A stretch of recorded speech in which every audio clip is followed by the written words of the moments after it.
1장부터 시작하겠습니다. 제가 잠깐 기도하겠습니다. 하나님 감사합니다. 주님 안에서 함께 또 성경을 배우는 시간들을 나누려고 합니다.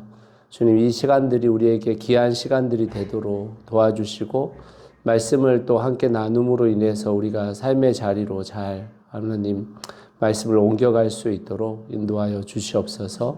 예수 그리스도의 이름으로 기도드렸습니다. 아멘.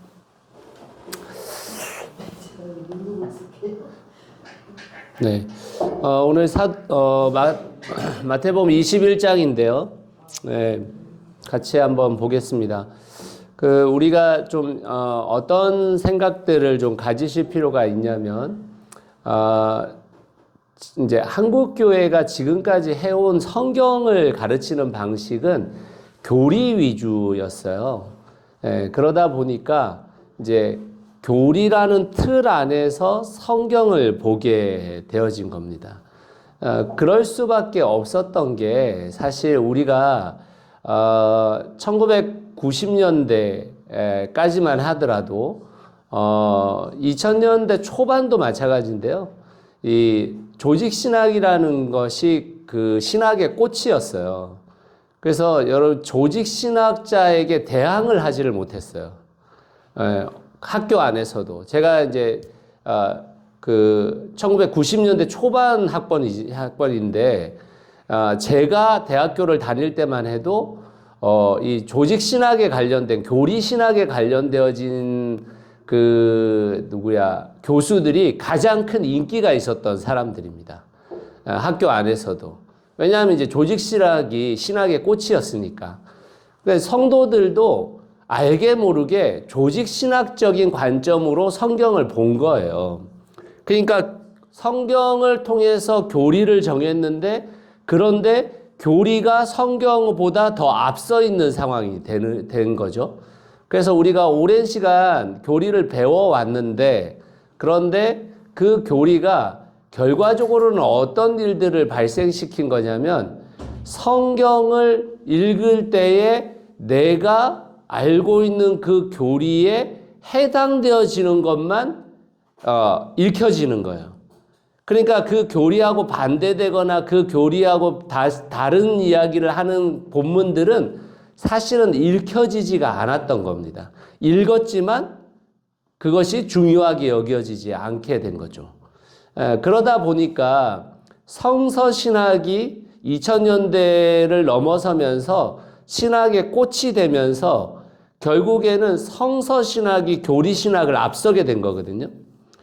그러니까 어떤 문제가 생기냐면 성경은 그것 하나만을 지지하지 않는단 말이에요. 예를 들면 칼빈주의와 알미니언주의 중에서 칼빈주의만 주장하지 않는단 말이에요, 성경은. 그런데 교리로 성경을 배웠고 특히 한국교회는 대부분 다 장로교가 굉장히 위세를 떨친 이 교회들이다 보니까 칼빈주의적 입장에서 성경을 해석하게 된 겁니다. 그렇게 들었고요. 자, 그러면 여러분 이게 어떤 결과가 나아지면 성경을 통해 가지고 성서신학 같은 성경 공부, 제가 지금 하고 있는 이런 성경 공부가 성서신학적으로 하는 성경 공부거든요. 그러면 어떤 일이 발생하냐면 과거에 내가 옳다고 생각하고 믿고 있었던 것이 흔들리게 되겠죠. 그럴 수밖에 없는 거예요. 왜냐하면 교리신학은 이거다라고 가르치는데 성서신학은 이것도 저것도 나온다 이렇게 가르치거든요. 그러니까 내 신앙 안에서 내가 지켜왔던 것들이 자꾸만 흔들리게 되는 거예요. 자, 그러면 처음에 이렇게 배울 때는요, 새로워요. 와, 이렇게도 해석하는구나. 되게 새로워. 근데 이걸 계속해서 듣다 보면은 짜증이 나요. 왜냐하면 내가 생각하고 있었던 것들이 자꾸 깨지거든요, 이게. 끝내는 어떤 일들이 벌어지냐면, 어떤 일이 벌어질까요? 안 듣게 돼요. 안 듣게 됩니다. 왜냐하면 내가 주장하고 있는 바하고 다른 해석들이 내가 알고 있는 거하고 다른 관점들이 계속 읽혀지고 얘기를 나누다 보니까 내가 틀린 것 같은 느낌을 굉장히 많이 받게 되거든요. 그래서 여러분 지금 한국교회 안에서 성서신학으로 성경 공부를 하는 교회들이 그렇게 많지는 않아요, 사실은. 그런데 그 교회들이 갖고 있는 딜레마가 다 그겁니다. 결국에는 처음에는 새로운데 듣다 보면 짜증나고 더 듣기 싫어서 이제는 그만두는 그런 상황들이 계속 벌어지고 있습니다. 근데 재밌는 거는 20대에 있는 청년들 있죠. 20대에 있는 청년들은 이걸 들으면 계속 듣고 싶어 해요. 왜냐하면 본인들은 아직 뭘 들은 게 별로 없을 뿐더러 더 큰 건 뭐냐면 본인들이 지금 겪고 있는 현실의 문제하고 성경이 연결이 되거든요. 그러니까 자꾸 더 들으려고 하는 겁니다. 그래서 이게 여러분들이 우리가 다 갖고 있는 딜레마예요. 저도 마찬가지였거든요. 저도 처음에 성서신학을 전공하면서 성서신학으로 성경을 보기 시작하면서 와, 너무 새로웠어요. 그런데 듣다 보니까 내가 예전에 내 머릿속으로 이해하고 있었던 게 자꾸 틀린 게 되는 거예요. 그래서 짜증이 나잖아요. 근데 결과적으로는 그 말씀을 사실은 하나하나 내 삶으로 되짚어보고 바꿔내면 사실은 그 말씀들을 계속 들을 수 있어요. 근데 그게 안 되면 사실 이게 가다가 멈출 가능성이 굉장히 높은 성경 공부입니다. 그러니까 제가 오늘 이런 얘기를 왜 하냐면 여러분 이 마태복음이라는 게 사실은 우리가 갖고 있는 은혜의 신학과 너무 대치되는 게 많거든요. 마태복음이. 예. 마태복음은 굉장히 강력한 메시지들이 많아요. 제가 여러분 이 지금 마태복음 성경 공부하면서 그 강력함을 약간 유화시키기 위해서 되게 노력하고 있다는 걸 여러분이 지금 눈치채 주셨으면 좋겠는데 마태복음은 너무 강해요. 사실은 성경에서 가장 강력한 성경이라고 하면 신약 성경에는 마태복음하고 야고보서거든요. 이게 너무 강하단 말이에요. 사실 지금 이 현실 가운데 하나님의 말씀대로 살지 않고 있는 사람들에 대한 굉장한 책망들이 들어있단 말이에요. 그래서 사실 제가 좀 워워하고 있기는 하지만 여러분들이 좀 마태복음을 들으면서 이런 관점 안에서 내 신앙이 어떤 부분들인가를 좀 고민해 보실 필요가 있다라는 겁니다. 자, 오늘 우리가 이제 지금 마태복음 21장을 보고 있는데 예루살렘 입성 이야기가 처음에 나옵니다. 여러분, 예루살렘 입성 이야기는 이제 공간복음은 갈릴리에서 사역하다가 예루살렘에 들어가시는 거거든요. 근데 요한복음은 완전 달라요. 요한복음은 예루살렘에 3번이나 들어가세요. 그리고 예루살렘의 주요 사역지예요. 예수님이 공생애를 첫 시작하고 나서 하신 행동이 뭐냐면 성전 정화 사건이거든요. 지금 마태복음 성전 정화 사건이 지금 21장에 나오잖아요. 요한복음은 4장에 나와요. 그러니까 이게 구성 자체가 다른 형태거든요. 그래서 우리는 보통 공간복음은 예루살렘에 한 번 가기 때문에 예수님의 공생애가 1년밖에 안 됐을 것이다 라고 보는데 요한복음이 3번을 올라가다 보니까 한국교회는 특히 또 요한복음을 사랑하시는 분들이 많기 때문에 공생애가 몇 년이에요? 물으면 3년이라고 대답하는 분들이 대부분입니다. 그런데 신학자들은요, 예수님이 이렇게 사셨는데 1년 이상 살 수 있었을까?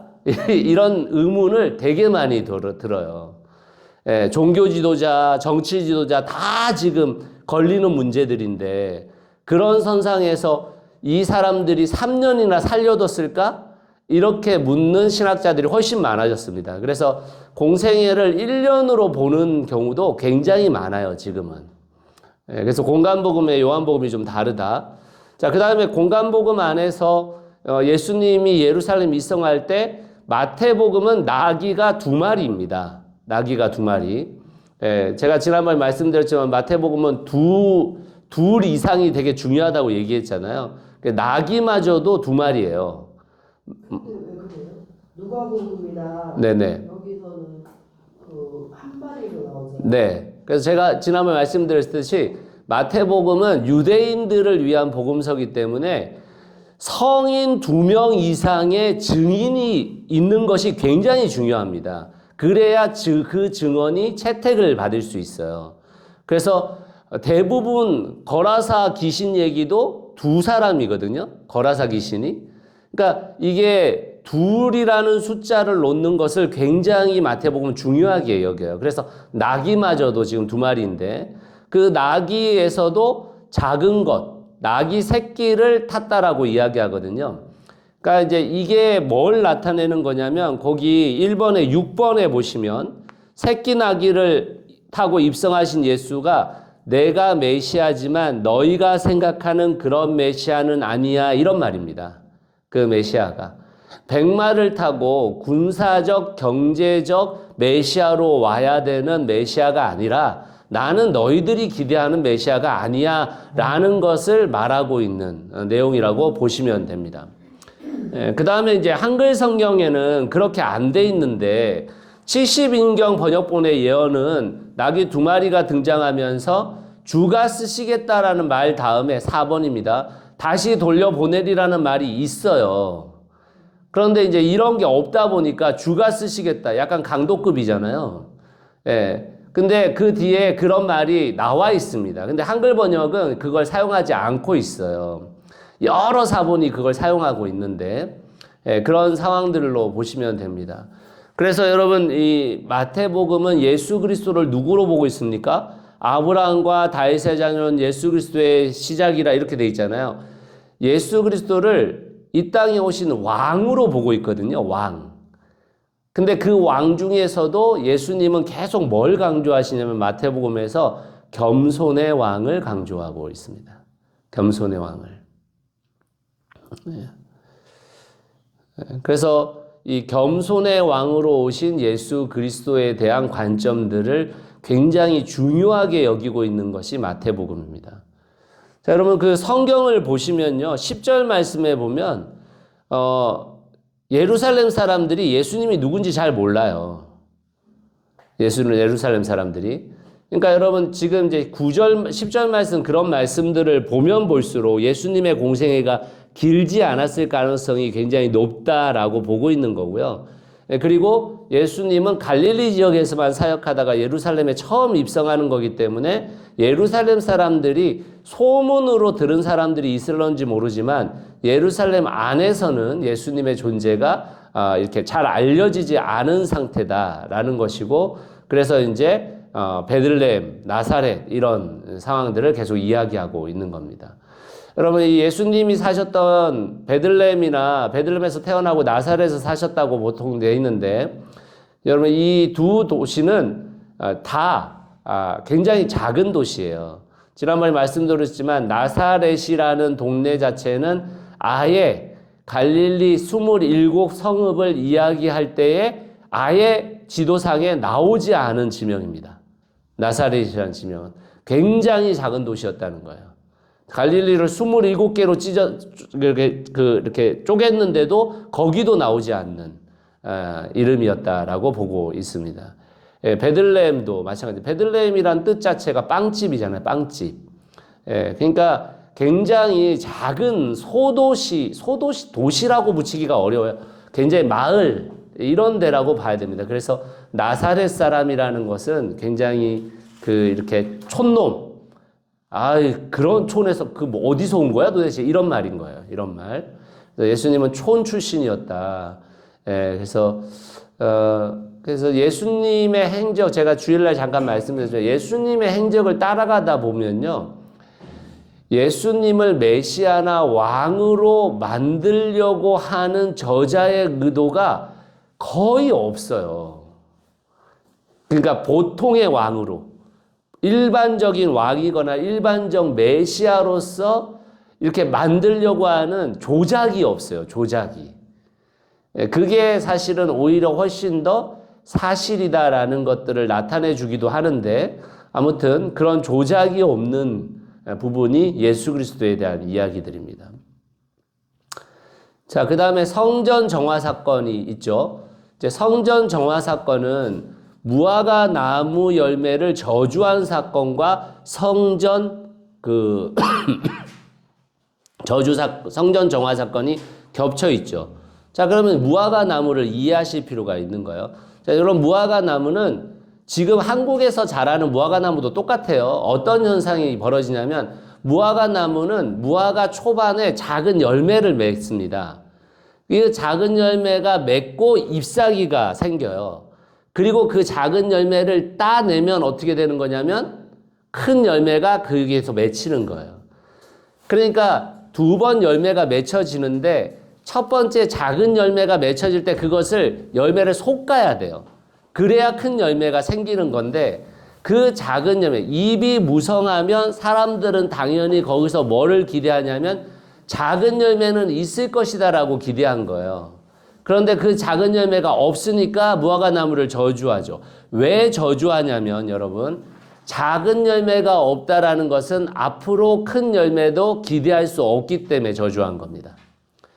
자, 그 사건을 다시 성전으로 가자면 예수 그리스도가 성전을 볼 때 지금의 성전에게는 그 작은 열매가 없다는 거예요. 잎만 무성하다는 거예요. 그래서 앞으로도 기대할 바가 없다.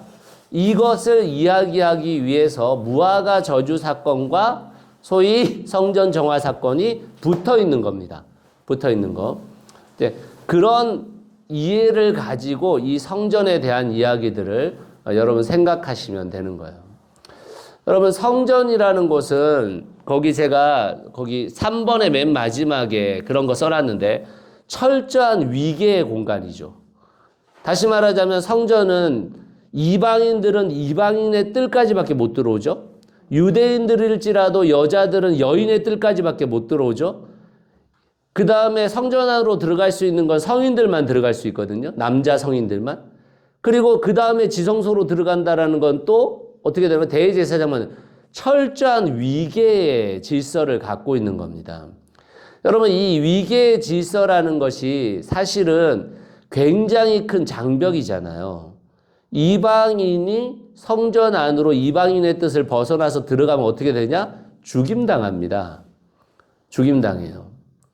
자, 근데 여러분, 우리가 여기 있는 분들이 구약을 저하고 레위기를 하신 분들이 거의 없지만, 여러분, 레위기가 말하는 거룩이 있잖아요.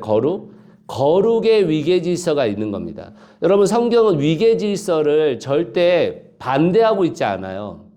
거룩의 위계 질서를 갖고 있어요. 그런데 그 거룩의 위계 질서라는 건 뭐냐면, 위계 질서 안에서 높은 이일수록 어떻게 되는 거예요? 더 거룩함으로 살아야 될 책임을 주는 거예요. 그래서 여러분, 우리가 풍산기에서 그 피라밋 구조, 거꾸로 된 피라밋 구조 있죠. 기억나세요? 그 구조를 말하는 거예요, 성경은. 여러분 잘 보세요. 성경에 그러니까 여호수아하고 갈렙이 나오죠.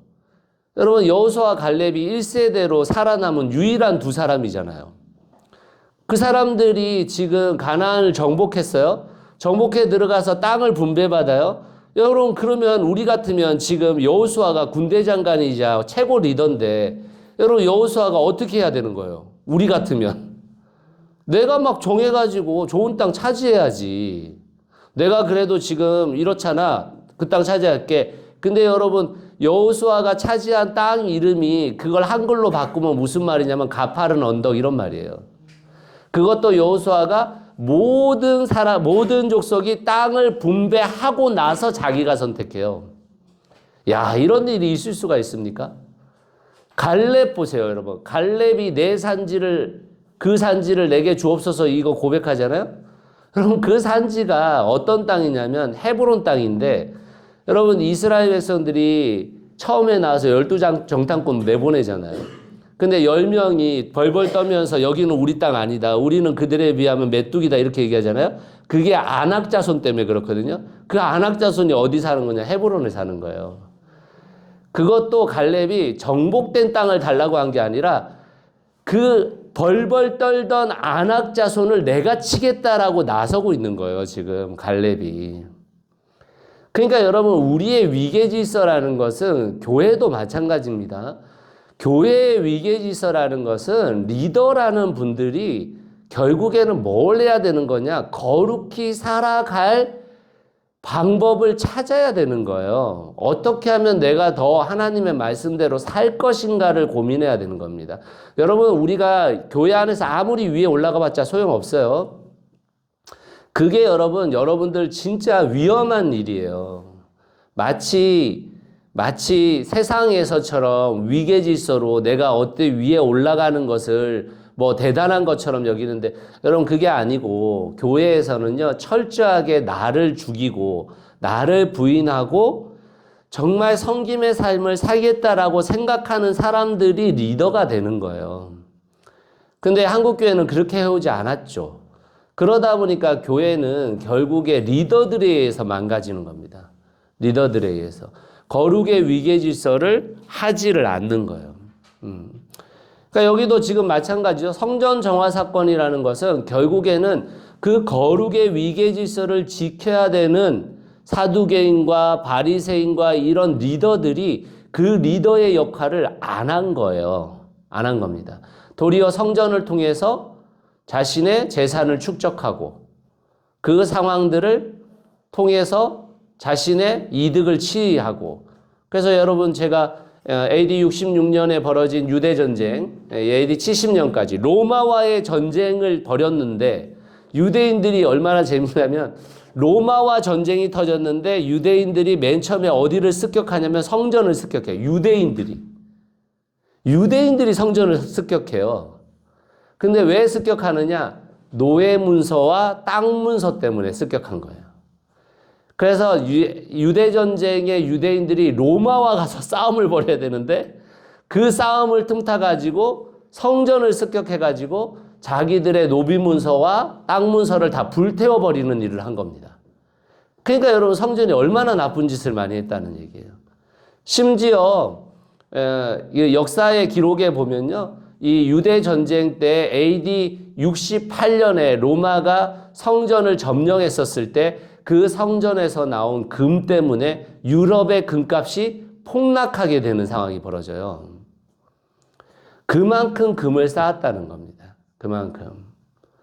그러니까 여러분, 우리가 지금 성전이라고 생각하는 이 어떻게 보면 건물 자체가 단순히 하나님께 예배 드리는 장소로만 사용된 게 아니고, 제가 몇 가지 말씀드렸잖아요. 당시에는 은행의 역할도 했고 세무서의 역할도 했다.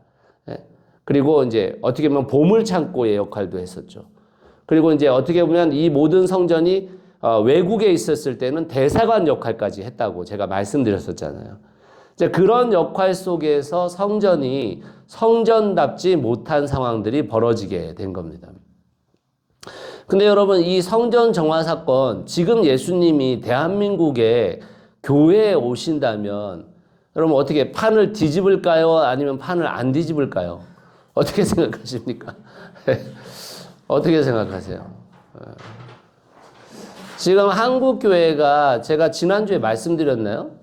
한국교회가 2016년까지 교회의 이름으로 빌린 은행권을 통해서 빌린 돈, 그것도 은행권을 통해서만 빌린 돈입니다.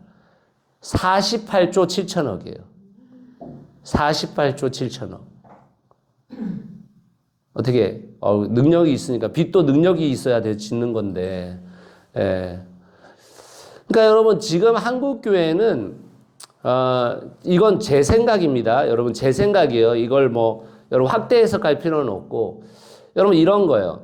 여러분, 우리가 지금 공부를 하다 보면 그 당시의 교회도 평가하게 되고, 또 100년 전에 우리나라의 초창기의 교회도 평가하게 되고 이런 평가들을 하잖아요, 우리도.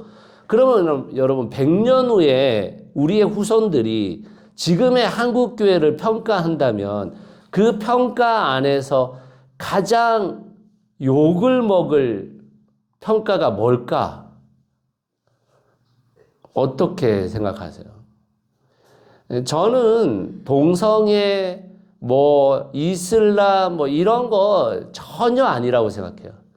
그게 아니고 탐심입니다, 탐심. 결국엔. 그러니까 성경이 가장 큰 죄라고 우리들에게 계속 지적하는 게 탐심이잖아요, 사실은. 탐심입니다. 그런 유에 있어서 지금의 대형 교회들은 제가 생각하는 거, 이건 정말 제가 생각하는 겁니다. 제가 생각할 때 사실 성경이 말하는 교회를 구현시킬 수는 없다, 이런 생각이 들어요. 네, 대형 교회는 가능하지 않습니다. 가능하지. 저는 사실 저희 교회가 지금 이제 한 뭐 아이들 합쳐서 150명, 170명 이렇게 어떻게 보면 되는 교회인데, 여러분 교회됨을 유지하려면 제가 생각할 때 100명 정도가 제일 좋은 것 같아요. 아이들 포함해서 100명 정도. 정말 교회됨을 계속 유지해 가려면 그게 더 커지면 커질수록 사실은 그 리더십에도 문제가 생기고, 그리고 그 리더십들이 갖고 있는 욕망이 계속해서 어떻게 보면 표출될 가능성이 높다라는 생각이 들어요. 그래서 저는 새누리 상교회가 좀 좋은 논의들을 통해서 바른 방향성을 선택하고 그 방향성 안에서 교회됨을 어떻게 하면 계속 좀 더 어떻게 보면은 잘 생성해 갈까, 이런 걸 성도님들이 많이 고민해 주셨으면 좋겠다. 교회 리더들이 그런 고민들을 계속 해야 된다라는 생각이 듭니다.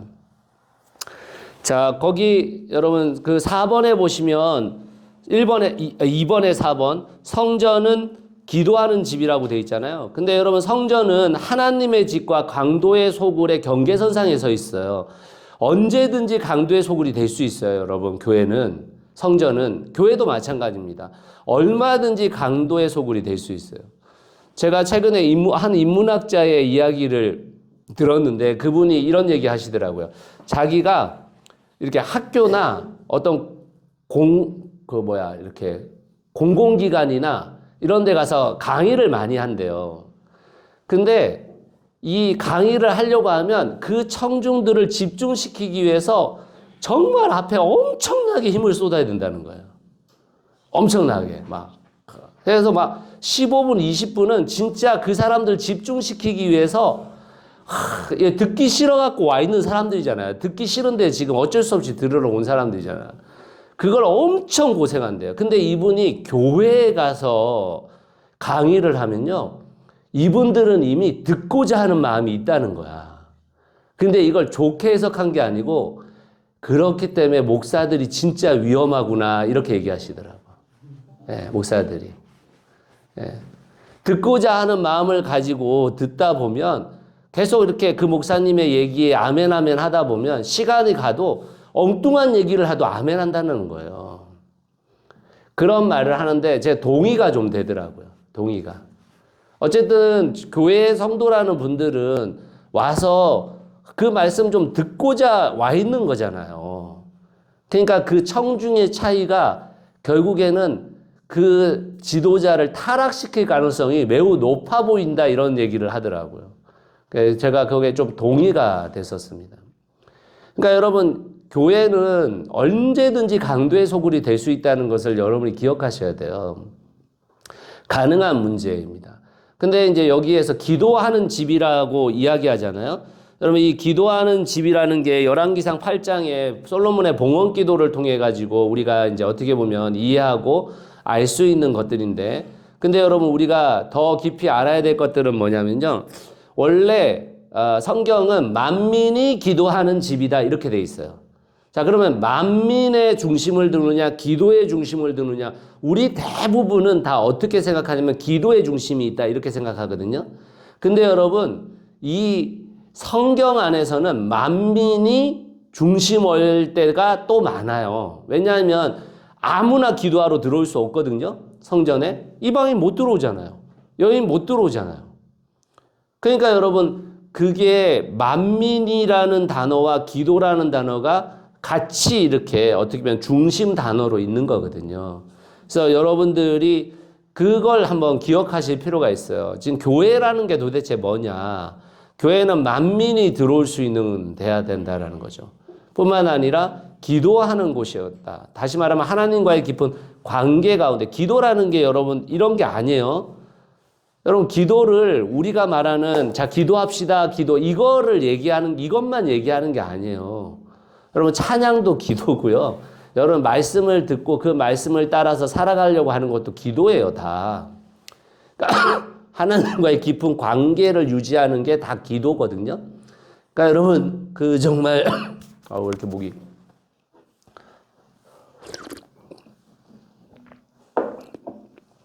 그런 기도의 장소로 하나님과의 깊은 관계의 장소로 우리가 이해하고 있는 것들입니다. 자, 그래서 그 부분들 그 뒤에는 여러분들이 한번 읽어보시면 되고요. 질문이 있으면 이따가 한 장 끝나고 나서 해주시면 됩니다. 자, 3번 무화과나무 저주 사건 아까 얘기했어요. 여러분 근데 이제 이 무화과나무하고 우리의 인생도 우리의 신앙인으로서의 개인의 삶도 한번 생각해 보실 필요가 있어요. 잎만 무성하고 우리의 열매가 없는 존재가 되는 것은 아닌가, 이런 생각들을 우리가 좀 깊이 한번 생각해 보셔야 됩니다. 결국 우리가 그때의 바리새인, 그때의 사두개인과 별로 다르지 않은 신앙생활, 그 신앙생활이 오히려 굉장히 훌륭한 신앙생활이라고 보고 있는 것은 아닌가. 그것이 결국에 우리에게 이 땅 가운데 하나님의 나라를 함께 이뤄가야 할 그 사명과는 상관없이 그냥 종교적 생활로 전락하고 있는 것은 아닌지 우리들이 한번 생각해 봐야 할 것 같습니다. 자, 그 다음에 예수의 권위에 대한 문제가 나와요. 여러분, 이 권위라는 것에 관련되어져서 결국 예수님께서 두 아들의 이야기를 통해 가지고 그 권위에 대한 문제를 얘기하는데, 여러분 이 바리새인들의 권위는 결국에는 혈통에 의해서 계속해서 진행되어지고, 또 세상의 권세를 갖고 있냐 갖고 있지 않느냐에 따라서 소위 그 권세가 주어진다, 권위가 주어진다, 이렇게 보고 있는 거잖아요. 그런데 예수님은 지금 뭐라고 얘기하냐면 그 권세는 어떤 권위를 통해서 받는 것이냐면 하나님의 말씀대로 살았느냐 안 살았느냐, 순종했느냐 안 했느냐를 통해서 그 권위가 부여되는 것이다 라고 말하고 있는 겁니다. 그래서 그 두 아들의 이야기를 통해서 제가 맨 끝에 135페이지 맨 마지막에 보면 지금 예하고 있다면 과거의 아니오는 용서될 수 있어요. 그런데 반대로 지금 아니오 하고 있다면 과거의 모든 예는 무효가 돼버리는 겁니다. 그러니까 지금 우리가 구원받은 자로서 어떻게 살아가느냐의 문제가 중요한 것이지, 우리가 과거에 어떤 체험을 통해서 구원을 확정했다 이런 개념 자체가 틀려먹은 거예요. 지금 우리는 구원받은 자로서 어떤 다른 삶을 살고 있는지를 봐야 되는 겁니다. 그래서 30절 말씀에 뉘우치고라는 단어가 있는 거예요. 회개가 되어지지 않으면 그 권위가 부여되지 않는다라는 겁니다. 그걸 우리가 인식을 해야 됩니다. 지금 우리에게 있어서 제일 중요한 건 지금 내가 어떤 존재로, 어떤 그리스도인으로 지금 자리하고 있는가의 문제인 거예요. 근데 그거를 우리가 잊게 되어지고, 과거에 이게 어땠어? 과거에 나는 이런 경험을 했어. 나는 과거에 이런 것들이 지금 내가 그것으로 인해서 구원받은 자답게 살지 않으면 그건 다 무효인 거예요. 그건. 그러나 내가 지금 구원받은 자로서 살아내면 과거의 그것이 나에게는 면류관이 되는 거죠. 그래서 지금이 정말 중요한 겁니다. 지금이. 그러니까 오늘 이 시대 가운데 하나님께서 이 시대를 사는 그리스도인들에게 무엇을 요구하고 있는지, 그걸 좀 우리 스스로가 한번 생각해 보아야 되고, 교회는 그 생각을 중심으로 이 시대 가운데 어떤 존재로 존재할 것인지를 고민해야 됩니다. 여러분, 교회에 대한 고민을 하지 않으면요, 우리는 그냥 어떻게 보면 여기에 딱 멈추게 돼 있어요. 더 이상의 진보 못해요. 가지 않습니다. 여러분, 교회가 진짜 바뀌기가 어렵잖아요. 그렇지 않으세요, 여러분? 교회만큼 그 내부적인 모든 것들이 바뀌기가 어려운 단체가 없어요. 교회만큼 보수적이 될 가능성이 높은 단체가 없다고요.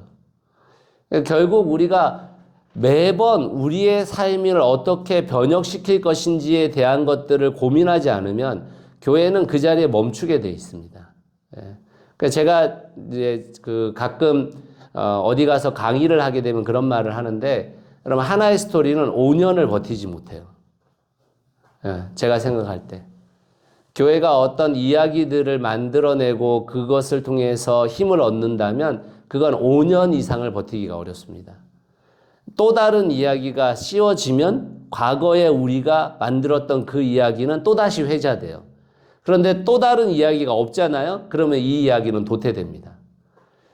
저는 제 목회도 그렇지만 제가 지금까지 교회에 대해서 계속해서 교회 안에서 살고 목회자로 살아오면서 그게 5년 이상을 안 간다는 걸 알게 됐어요. 5년 이상을.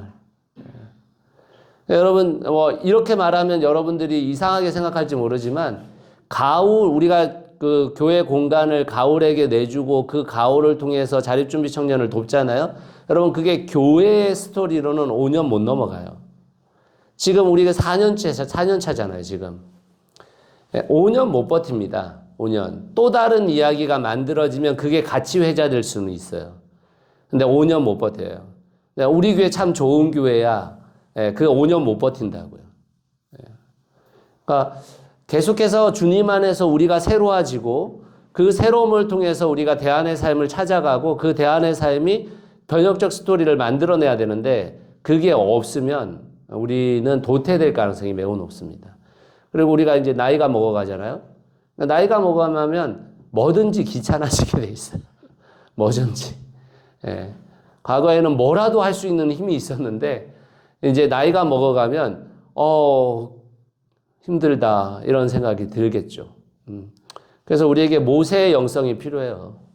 80세에 부름받아서 120세까지 사역을 했는데 눈이 살아있었다잖아요. 네. 그래서 모세의 영성이 우리에게 필요한 것 같아요, 정말. 자, 그 다음 포도원 농부의 비유가 있습니다. 포도원 농부의 비유는, 이 포도원의 어떻게 보면 주인이 하나님이신 거죠. 그 하나님께서 포도원을 만들고 그곳에서 일하게 했는데 너무너무 아름답고 멋진 포도원을 만들었는데 그 포도원을 어떻게 하는 거냐면 거기에 있는 농부들이 자기가 갖고 싶은 거예요. 자기가 이 포도원을. 그래서 막 엉뚱한 짓들을 많이 하니까 종을 보내가지고 너희들 이렇게 하면 안 된다 이렇게 얘기했는데 그 종을 죽여버리죠. 결국에 아들도 죽여버리죠. 아들도. 그러면 자기들이 그걸 차지할 줄 알았던 거예요. 그런데 어떻게 된 겁니까? 심판이 오고 하나님께서 그것을 빼앗아 버리는 거죠. 여러분 이 본문을 여러분들이 읽어보면 딱 땅신학이거든요. 딱 땅신학입니다. 하나님께서 한 민족에게 그것을 주시잖아요. 그런데 그것을 그들이 하나님의 뜻대로 운영해야 되는데 운영하지 않아요. 그러니까 선지자들을 보내서 경고의 말씀을 합니다. 그런데 그 경고를 듣지 않으니까 아들을 보내죠. 그것도 안 들으니까 그 땅 주인을 바꿔버리잖아요. 여러분 지금 여러분 포도원 농부의 비유 그 33절에서 46절 읽어보세요. 맨 끝에 구절이 다 바꿔버린다. 다른 민족에게 줘버리겠다. 이렇게 얘기하잖아요. 예. 이게 이제 결국 뭐하고 또 비유가 되는 거냐면 결국 22장으로 넘어가서 우리가 유대인들에게 하나님께서 기회를 주셨는데 유대인들이 그 천국잔치에 들어오지 않으려고 하니까 그걸 다른 이방인들에게 다 확대해 버리잖아요. 확대. 그래서 여러분 우리에게 기회가 주어졌었을 때 우리가 그 땅을 그렇게 만들어 가야 됩니다. 여러분 이거를 국가적 차원이라고 생각하면 오산이에요. 여러분 이 대한민국 차원으로 우리가 공의와 공평의 하나님의 나라가 대한민국에 이루어질 거다. 여러분 그 어불성설입니다. 그걸 얘기하는 게 아니에요, 여러분. 여러분 우리가 자꾸만 대한민국의 공의와 공평을 위해서 기도하는 거지만 대한민국의 공의와 공평의 하나님의 나라가 이루어질 거라고 기대하시면 큰 오산이에요. 그건 그냥 깨어진 세상이에요. 성경적으로 말하면. 우리가 그걸 하지 말아야 된다는 말이 아닙니다. 공의와 공평을 위해서 기도해야 되고 어떻게 하면 공의와 공평에 하나님의 나라에 조금이라도 더 가까운 대통령을 뽑아야 되는지 뭐 그들의 정책을 어떻게 이거 여러분 맞아요. 그런데 그게 하나님의 공의와 공평이 하나님의 나라로 이루어질 거라고 생각하시면 오산이라고요. 지금 여러분 공의와 공평이 하나님의 나라를 이루라고 말한 건 교회에게 말한 거예요. 마태복음에 의하면. 그러니까 우리가 대한 세상을 만들어 가야 되는 것인데 우리는 국가가 그렇게 되기를 맨날 이렇게 기다리고 있는 거예요. 그게 아닙니다, 여러분. 국가가 그렇게 될 가능성이 없어요. 예? 여러분들이 지금 생각하는 어떤 정치 지도자가 온다고 해가지고 우리나라가 대단히 많이 바뀔 거라고 생각하세요? 우리나라가 지금 얼마나 큰 카르텔 가운데 지금 이 쌓아놓은 것이 얼마나 많은데, 예? 조금 바뀔 수 있겠죠. 근데 여러분, 우리가 생각하는 것만큼 안 바뀌어요. 그러니까 결국 우리가 지금 해야 되는 일들은 교회예요, 교회. 우리가 그것을 믿고 있는 우리들이 결국에는 그 포도원을 하나님의 뜻대로 지켜내야 되는 거예요. 근데 여러분, 우리는 그럴 용기는 없거든요, 또. 그러고 싶은 마음들이 별로 없는 거예요. 그러니까 사실은 하나님의 나라라는 그 관점이 말로는 엄청 많이 되고 있는데 사실은 열매 없는 잎사귀만 무성한 게 될 가능성이 높은 거예요. 높은 겁니다. 여러분 그 하나복의 관점에서 보면 우리 5가지 DNA가 있잖아요. 그러니까 지금 하나복 교회들이 지금 이렇게 네트워크 비용을 내는 교회들만 한 160교회 이상 되거든요. 동역 회원들은 한 500명 이상 돼요. 600명 가까이 돼요. 근데 여러분 이 네트워크 교회들은 그래도 제가 대충 다 안단 말이에요, 지금. 예, 상세하게 아는 건 아니지만. 근데 여러분, 제일 어려워하는 게 뭐냐면요. 3단계에서 4단계 가는 거예요. 진실한 공동체에서 안팎의 변화로 가는 것을 못해요. 거기서의 안팎의 변화의 안의 변화가 분리개척이거든요, 결국엔. 근데 여러분, 교회들은 분리개척 하고 싶은 마음 없어요. 성도들도 분리개척 하고 싶은 마음이 없어요. 성도들도. 대부분 다 그렇습니다. 아니, 우리 교회가 커지고, 우리 교회가 재정이 많아지기를 바라지, 뭘 자꾸 떼어가지고 또 작은 교회를 만들고, 이거 여러분 안 하려고 해요. 그 안의 변화 우선 추구가 안 됩니다. 성도도 추구하지 않고, 목사도 추구하지 않아요. 자, 늘 밖으로의 변화.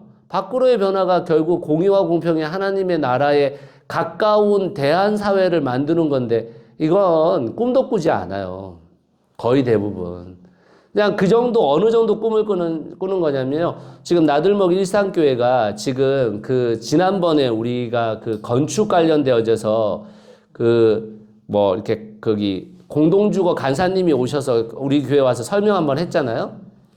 그 설명한 것처럼 6가구가 3, 4층에 살고 1, 2층이 학교이자 교회로 사용되어지는 그 교회를, 그 공간을 지금 일산 나들목 교회가 지금 짓고 있어요. 올 6월인가 착공된 이제 완전히 다 완공돼요. 근데 이제 그런 걸 보면 모두 다 우와 이러고 있는 거죠. 와 하는 거죠. 왜냐하면 이제 이게 보이잖아. 너무 좋은 게 보이잖아. 그러니까 다 지금 구경 가겠다고 막 이러고 있어요. 근데 교회 안에서 그런 걸 꿈꿀 수 있느냐? 거의 불가능합니다. 거의. 예, 지금 네트워크 160교회 중에서 안팎의 변화에 도전되고 있다. 어느 정도의 조금이라도 이렇게 걷고 있다. 이렇게 보여지는 교회들이 10교회밖에 안 돼요, 여러분. 그러니까 우리는 사실 교회가 어떤 존재로 존재해야 되는 거에 대한 것들이 사실은 별로 꿈이 없어요. 그냥 우리 교회 잘 유지되면 좋겠고, 예, 우리 교회 안 망했으면 좋겠고, 성도들 좀 왔으면 좋겠고, 예. 그래서 여기인 거죠. 변화산까지는 아니지만 여기가 좋사오니 이러고 있는 거예요, 다. 근데 교회는 그런 존재가 아닙니다. 교회는 하나님의 나라로 부름받은 존재예요, 교회는. 그래서 어떻게 존재할지가 교회는 중요한 겁니다. 그러니까 포도원 농부의 비유는 결국에 우리에게 주어진 그 사명을 감당 안 하면 어떻게 하겠다는 거예요? 주인 바꿔버리겠다는 거예요. 주인 바꿔버리겠다. 그래서 여러분 성경에 촛대를 옮긴다 이런 말들이 계속 있는 거예요. 그게 굉장히 여러분 두려운 말씀이거든요, 사실은. 근데 사실은 교회를 놓고 그런 두려운 말씀으로 받아들이는 사람들이 정말 많지 않거든요. 우리가 교회의 존재됨을 그대로 유지하고 정말 하나님의 뜻대로 가야 되겠다라는 두려움에 거기에 우리가 열정을 갖고 있는 사람이 그렇게 많지 않습니다. 대부분 다 본인들이 과거에 봤던 교회를 이루고 싶어 하는 꿈이 있어요. 그런 게 참 어려운 일입니다. 근데 여러분 이게 지금 유대인들을 딱 비판하는 말인지 보세요. 거기 14번. 자기를 비판하는 이야기에 대해서 금방 깨닫죠.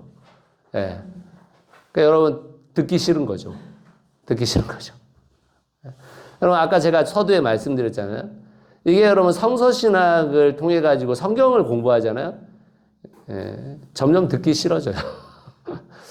내가 거기에 발걸음을 내딛지 않으면요 듣기 싫어져요. 왜냐하면 나한테 지금 팩폭하는 것 같은 느낌이 들거든요. 듣기 싫어집니다. 그러니까 여러분 걸음을 걸으면 그게 듣고 싶어져요. 근데 그거 걸음을 걷지 않잖아요. 그러면 여러분 듣기 싫어요. 듣고 싶지 않아요.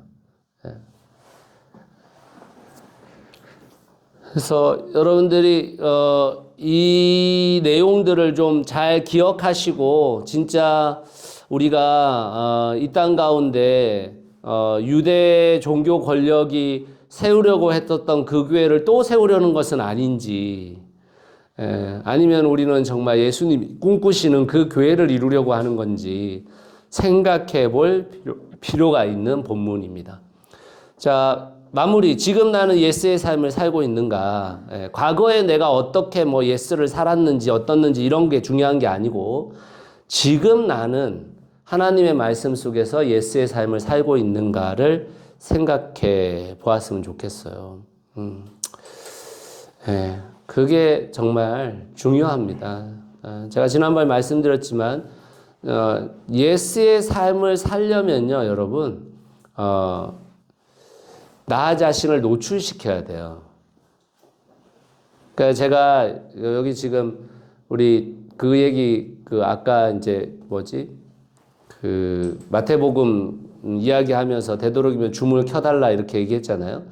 요즘 기도회에도 줌이 잘 안 켜지고 이러는데 여러분 줌을 키면 나를 지켜낼 수 있어요. 줌을 키면.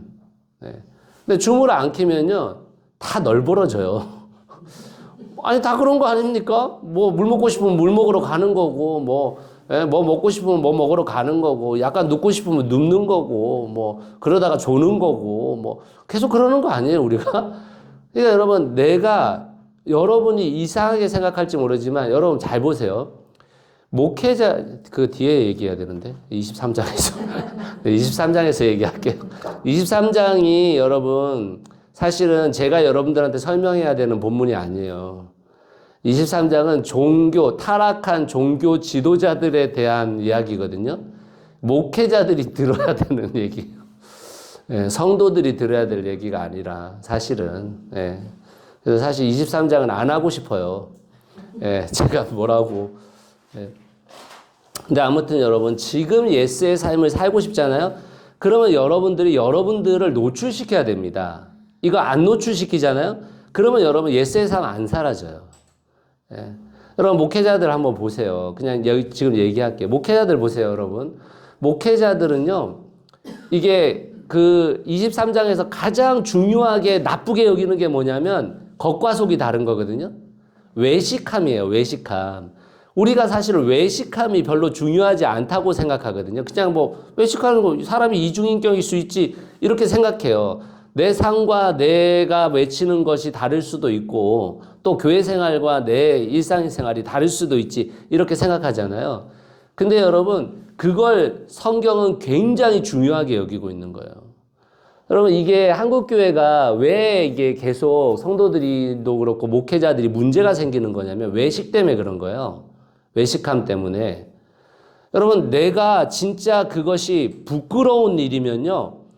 내가 그게 부끄럽지 않은 일이라면, 예를 들면, 그거를 내가 하고 있다, 이렇게 얘기해야 돼요. 그런데 나는 그건 부끄러운 일은 아니야. 그렇지만 이건 성도들이 알면 안 돼. 이렇게 생각하고 있는 거거든요. 그러니까 여러분, 이게 계속 그렇게 터지는 거예요. 계속. 그러니까 목사님들이 전부 다 어떤 생각을 갖고 있냐면, 제가 공동주거를 한다 이런 말을 하면 목회자들이 다 뭐라고 하냐면, 어떻게 성도들하고 같이 사냐고 얘기해요. 어떻게 성도들하고 같이 사냐. 성도들도 목사하고 사는데 내가 뭐 성도들하고 못 살 게 뭐가 있냐, 이렇게 받아들이지만, 여러분, 이게 제가 공동주거를 하는 게 다른 뭐 첫 번째 이유는 그게 아니지만, 뭐 한 세 번째 이유쯤은 뭐냐면, 내가 목사로서의 삶을 잘 지켜내기 위한 거예요. 내가. 결국 성도들의 눈이 있잖아요. 내가 눈을 의식해서 산다는 말이 아니라, 적어도 내가 딴짓거리 안 하고, 내 인생에서 하나님 앞에서 부끄러운 짓은 안 하고 살아야 된다라는 것이, 그게 저의 삶의 아주 중요한 부분이기 때문에 성도들에게 제 삶을 노출하고 있는 거예요. 그래서 제가 엉뚱한 짓은 못할 거 아니겠습니까? 예? 여기 안에서. 뭐 어떻게 엉뚱한 짓을 하겠어요. 그리고 제가 성실하게 살라고 하는데 내가 성실하게 안 살아. 이거 다 보잖아요. 여기서. 내가 아침에 뭐 묵상하는 사람 뭐 이런 얘기 설교 시간에 막 하는데 묵상 아무것도 안 하고 있는 거 다 알아, 여기서. 그럼 이게 이상한 거잖아요, 여러분. 그러니까 여러분, 나를 지켜내려면 사실은 노출해야 되는 거예요. 근데 우리는 노출을 하기 싫거든요. 남이 내 삶을 아는 게 싫어. 남이 나에게 간섭하는 것도 싫어. 에? 그러니까 여러분, 우리가 사실은 이게 숨겨진 게 너무 많아요. 숨겨진 게. 근데 여러분, 예스의 삶은 우리가 서로가 서로를 또 견지하면서 가야 되는 거예요. 그렇지 않으면 사실 가기 어렵습니다. 인간이라는 존재가 혼자 각개전투하면서 진짜 각소니즘으로 살면서 진짜 이게 여러분 정말 하나님 앞에서 부끄럽지 않게 살기가 어려워요. 어렵습니다. 자, 21장에서 혹시 질문 있으시면 질문 받겠습니다.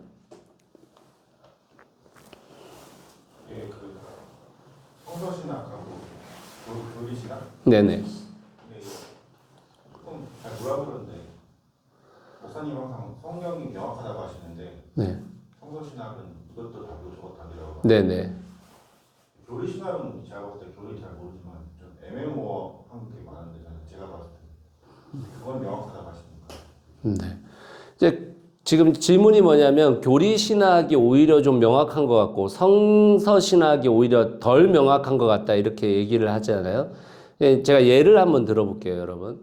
자, 이게 교리신학은 결국에는 그 시대 안에서 나온 거예요.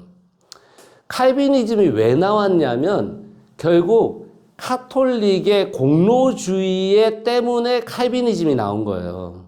공로주의가 뭐 예를 들면 성지순례 몇 번 해야지 구원받을 수 있어, 이런 율법적 공로주의를 들이대니까 그거 아니다. 하나님의 주권이다. 그건 주권을 하도 강조하다 보니까 칼비니즘으로 간 거예요. 시대가 나은 거예요, 그건. 그러니까 교리는 결국에는 모든 시대에 다 통용된다고 보면 안 되는 거예요. 이해가 되시죠? 지금 여러분 칼비니즘을 이걸 얘기하면 사실은 굉장히 큰 혼란적인 게 생겨져요. 그러면 인간이라는 존재의 자유의지는 뭐며? 인간이라는 존재는 아무것도 안 해도 되는 거야. 그러면 여러분, 성경에서 순종이라는 말을 빼야 돼요. 왜 그렇습니까? 하나님의 주권인데? 하나님의 주권으로 구원받는데? 그러니까 여러분, 이게 시대가 나은 것을 교리화시키는 그 순간부터, 교리라는 것은 모든 시대에 통용된다라고 얘기하는 거거든요. 지금 교리를 만들어서 가르친다라는 것은. 근데 성서신학은 무엇이냐면, 그 시대에 맞는 성경이 있어요. 자, 예를 들면 마태복음이나 야고보서는 지금의 이 시대에 굉장히 필요한 상황들입니다. 지금 한국교회 상황에서는. 그렇지만 마태복음과 야고보서만 주장하는 게 아니고 다른 성경이 함께 있잖아요. 그러니까 이게 적어도 균형이 잡혀지는 거예요. 그러니까 성서신학이 명확하다라고 말하는 것은 사실은 시대를 읽는 눈이 있으면 명확해져요. 그런데 시대를 읽는 눈이 없으면 명확해지지 않습니다. 성경은 도리어 혼란스럽게 느껴지는 겁니다. 그래서 사실 이 성서신학이라는 것은 굉장히 많은 연구가 필요한 거예요. 그래서 저도 여러분 성서신학을 굉장히 많이 공부하는 거예요, 지금도. 지금도 여러분 제가 두세 사람의 성경 공부에 관련된 걸 계속 듣고 그걸 요약하고 그걸 만들어내고 하는 거거든요. 그러니까 왜 그러냐면 여러분 성경은 우리가 뭐를 주장했다고 했었을 때 그것이 100% 옳다고 말하는 경우가 없어요. 이게 옳아요 라고 말하면 이쪽 본문으로 가면은 그게 아닌데 라는 게 분명히 설 수 있습니다. 그러니까 사실 성경을 대하는 우리의 태도는 뭐가 필요한, 겸손한 게 필요한 거예요. 아, 내가 아는 게 다가 아니구나. 근데 교리신학을 주장하게 되면 내가 아는 게 다다라고 보는 거거든요. 자기가 갖고 있는 그 교리를 주장하게 되는 겁니다. 그래서 선명성에 있어서는 도리어 교리신학이라는 것이 선명성에 있어서는 흐트러져요. 왜냐하면 둘 다를 제시한 게 아니라 하나만 제시했기 때문에 이거는 이 시대에 전혀 맞지 않는 얘기인데 라는 생각이 들고 어떨 때는 성경과도 안 맞는데 이런 생각이 들죠. 그런데 성서신학은 여러 개를 이야기하고 있으니까 사실은 어떻게 보면 도리어 혼란이 올 수도 있지만 그렇지만 사실 성경을 잘 보게 되면 사실 이 시대 가운데 외쳐져야 될 것이 무엇인지를 우리가 볼 수 있죠. 그러니까 예를 들면 그런 거예요. 제가 제 설교의 많은 부분이 하나님의 은혜에 대해서 더 많이 제가 설교합니까? 아니면 그리스도인의 책임에 대한 설교를 제가 더 많이 하는 것 같으세요? 저는 지금 그리스도인의 책임에 대한 이야기를 훨씬 많이 하잖아요. 근데 제가 하나님의 은혜가 없다라는 말이 아니거든요. 근데 하나님의 은혜를 너무 주장하다 보니까 결국에는 하나님께서 우리가 어떻게 하든지 다 구원할 거라고 생각하고 있는 거거든요. 그러니까 이런 시대적 역할 안에서 우리가 좌로 틀어진 핸들을 균형을 잡으려면 우측으로 틀기 위해서 그걸 주장하는 거지 둘 다 존재한다라는 것을 반대하는 것은 아닙니다. 하나님 나라 신학, 땅 신학 그런 것들은 네네. 반대되는 균형 같은 개념이 있는 건가요? 땅 신학이나 이런 것들은 사실은 이제 우리의 일상으로 갖고 오자면 자 보세요 여러분. 레위기에 나오고 있는 법이 두 가지 법인 거예요. 하나는 이 종교적 율법을 얘기하는 거고 또 하나는 도덕적 법을 얘기하는 거거든요. 근데 여러분 지금 종교적 율법에 가는 것은 많은 경우 폐했죠 지금. 여러분 동물 제사 안 드리잖아요. 예? 그런 거 안 하잖아요. 그러니까 종교적 율법에 관련되어져서는 많은 부분 그 부분들을 어떻게 보면 주장하기가 어렵습니다. 다시 말하자면 우리가 교리화 시켜 놓은 것은요 굉장히 이게 시대에 따라 흔들릴 수 있어요. 그러나 도덕적 법에 관련된 것은 시대마다 흔들리는 게 아니거든요 지금. 그러니까 그거는 대처 방안이 없어요 사실은. 왜냐하면 그것밖에 없기 때문에. 그것밖에.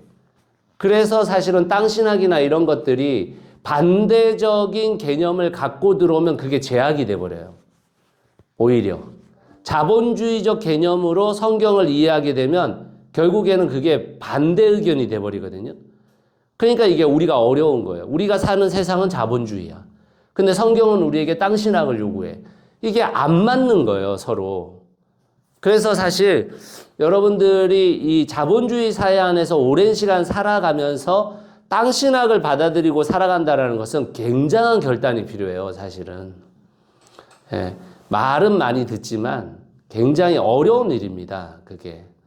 특히 우리 아이들에게 그런 걸 설명한다고 생각해 보세요. 대박 날걸요? 네.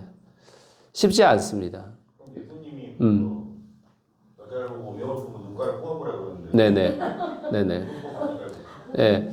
그게 이제 예수님, 지금 얘기한 것은 예수님이 음욕에 관련되어져서 이렇게 마음의 음욕을 품은 자는 눈을 뽑아버려라 이런 이제 얘기들을 하는데 이제 우리가 과장법이라고 이야기하면 예수님도 과장법을 사용해 이렇게 하는데 대상 자체가 유대인이란 말이에요. 유대인.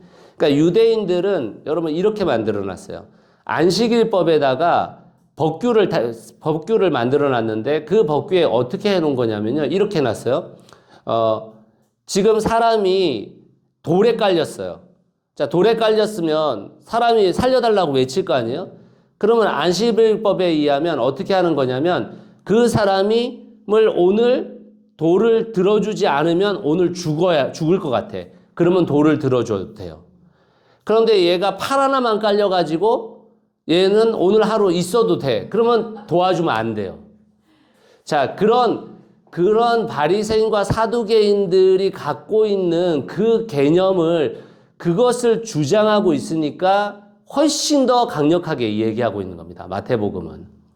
너희들이 그렇게까지 율법을 중요하게 여기고 그렇게까지 상세하게 율법을 한다면 너희의 마음속에 있는 그것도 죄니까 그렇게 해야 되는 거 아니냐? 이렇게 청중에 따라서 그 도덕법에 대한 부분들이 약간의 과장을 갖고 있는 겁니다.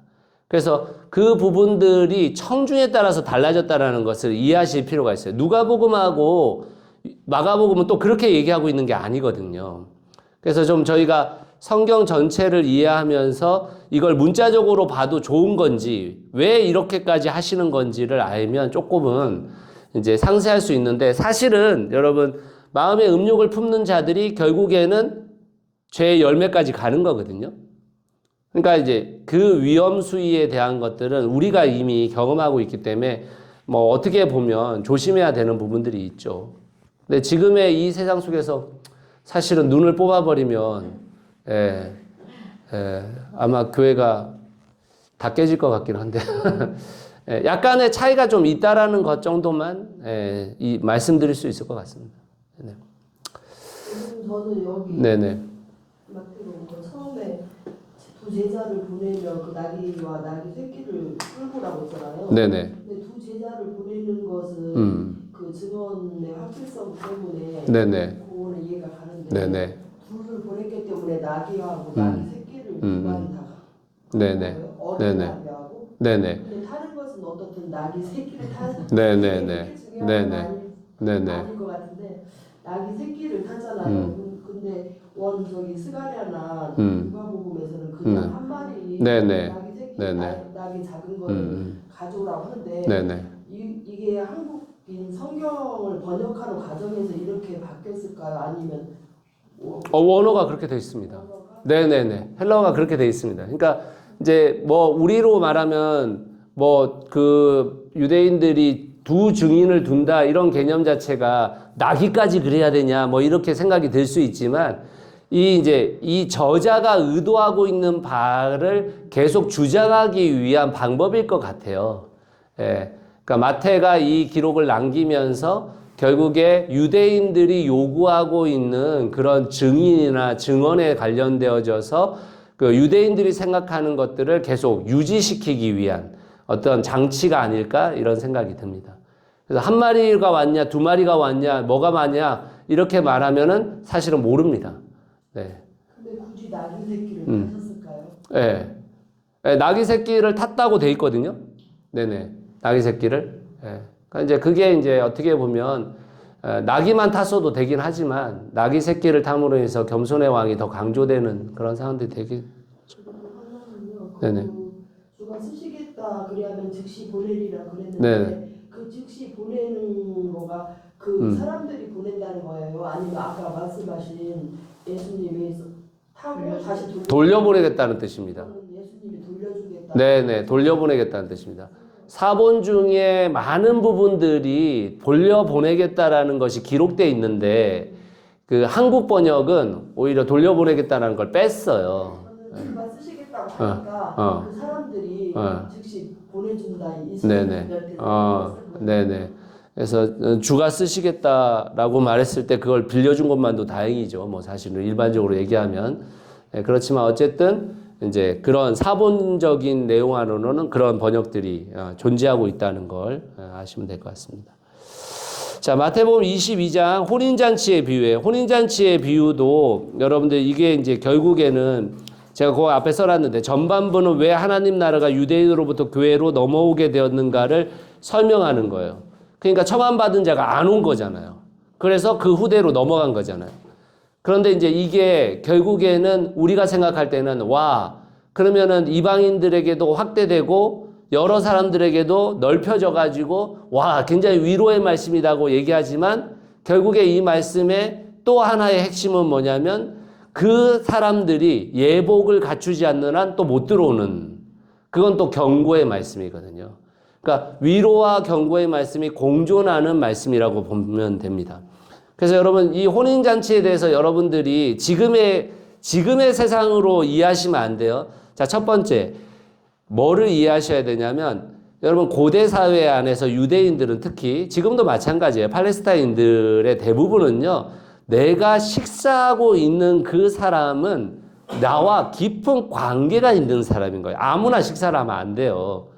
거기다가 부정한 자, 뭐 이런 뭐 세리, 창녀 이런 사람 뭐 식사를 한다?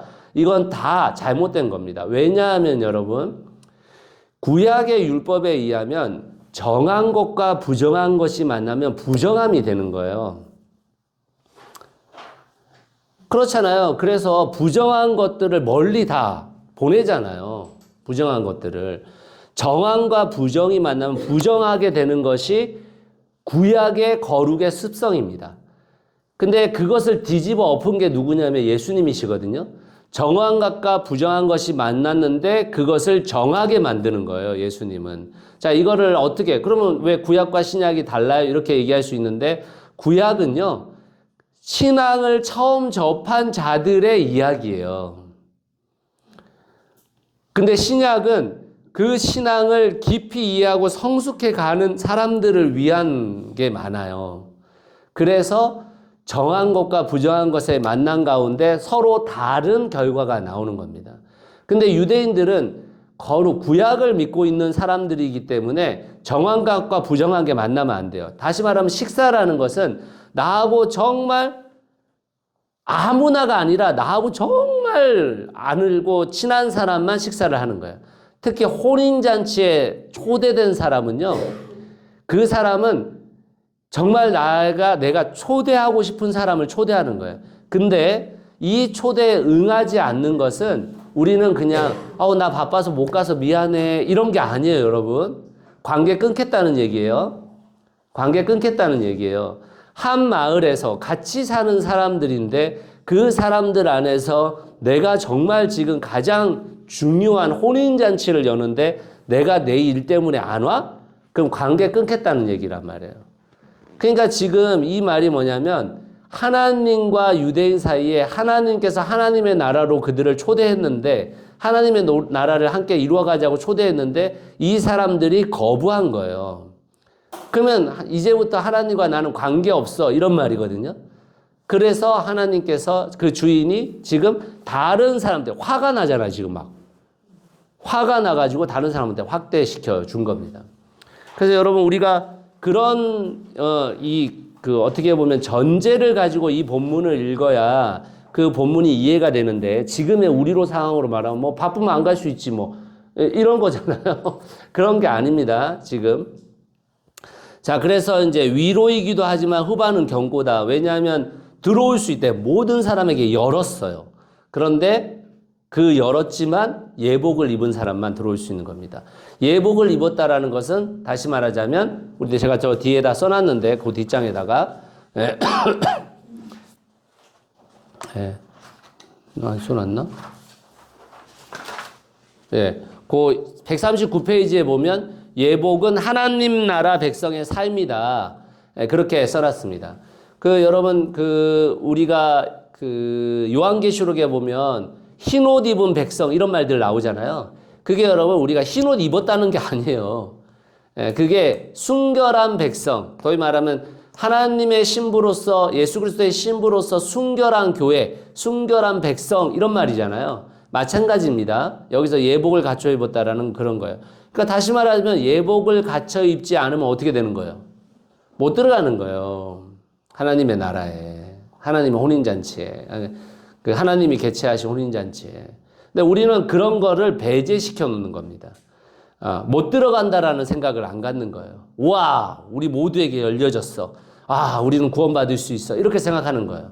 그게 아니라는 거예요, 지금. 그게 아니다. 예복을 갖춰 입어야 된다. 그래서 경고의 말씀이 되는 것입니다.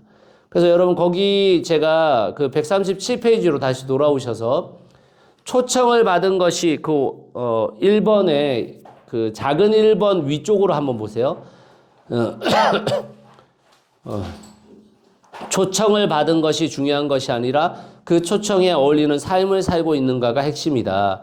초청이 모든 사람에게 열려있음을 강조하며 웨슬레는 이것을 선행 은총이라고 불렀다. 이렇게 했습니다. 이게 여러분 웨슬레가 소위 말 선행 은총이라는 것은 하나님께서 열어줬지만 예복을 입은 자, 다시 말하자면 인간의 자유의지에 의해서 그 손을 붙든 자가 구원받는다 이런 말이거든요. 그러니까 웨슬레 입장에서는 알미니엄주의를 주장하는 아주 결정적인 구절이 뭐냐면 이 구절이에요. 이 구절. 그래서 아까 제가 말씀드렸잖아요. 이 세상의 모든 사람을 위한 예수 그리스도의 죽으심인지 아니면 이 세상에 하나님이 선택하신 자만을 위한 예수 그리스도의 죽으심인지에 따라서 장로교와 감리교가 갈린다. 그런데 지금은 장로교와 감리교가 안 싸우죠. 안 싸우잖아요. 왜 안 싸우냐면 여러분 성서신학이 됐기 때문에 안 싸우는 거예요. 조직신학일 때는 겁나 싸웠어요. 서로 적이었습니다. 감리교와 한국교회가 제일 중요하게 여기는 구원론이 서로 다른데 근데 여러분 제가 여기 지금 지금 여기 계신 분들 한 10분들 정도 되는데 그분들한테 여러분 한번 물으면 이 땅에 모든 이들을 위한 죽음입니까? 예수님의 죽음이 아니면 선택받은 자들의 죽음입니까? 하면 여기 있는 대부분 한번 손 들어볼까요? 1번 이 세상 모든 사람들을 위한 죽음이다. 1번 지금 다 1번 드시거든요? 다 1번 드시잖아요. 근데 여기 장로교 출신이 얼마나 많아? 예? 여러분 장로교 출신들은 그렇게 말하면 안 돼요. 큰일 나요. 지금도 칼빈주의를 주장하고 있는 장로교에 가시면 여러분 그렇게 손들면 큰일 나요. 배신자예요, 배신자. 근데 여러분 지금은 그게 아니거든요. 왜냐하면 성서신학이 발전하면서 칼빈주의의 주장에 대해서도 근거가 좀 있구나. 알미니엄주의의 주장에도 근거가 있구나. 이렇게 한 거예요. 근데 여러분 침례교는 그 두 개 다를 오래전부터 받아들였거든요. 그래서 제가 공부할 때도 피영민 교수라고 조직신학 교수였는데 그 교수가 칼빈주의의 완전 대표적 주자였어요. 그리고 이상대 교수라고 이분은 또 알미니언주의의 대표적 주자였어요. 근데 침례신학대학은 그 둘을 둘 다 교수로 받아들였어요. 그러니까 침례교는 그래가지고 이게 감리교하고 장로교한테 그 욕을 먹는 거거든요. 신학이 없다고. 신학이 없다고. 근데 지금은 성서신학이잖아요. 성서신학으로 바뀌었잖아요. 근데 장로교와 감리교한테 우리가 놀려먹잖아요. 야, 그렇게 칼빈주의를 주장하더니만 어떻게 감리교인들도 봤네? 뭐 이렇게 놀려먹죠. 감리교한테는 그렇게 놀려먹죠. 야, 너희 교회 장로교인 오면 다 봤잖아. 이렇게 할 수 있게 된 거죠. 이게 이제 우리가 성서신학이 꼽히면서 이루어진 어떻게 보면 변화들입니다. 변화들. 그래서 이제 그런 부분들을 여러분들이 아시면 되고 혼인잔치에 관련되어져서 정말 우리가 거기 7번에 보세요. 7번으로 가보시면 혼인잔치에 초대받은 자들이 잔치를 거부함으로 인해 문제가 생기는데 다 뭐 때문에 거부 아니면 자기 일 때문에 거부해요. 자기 일 때문에.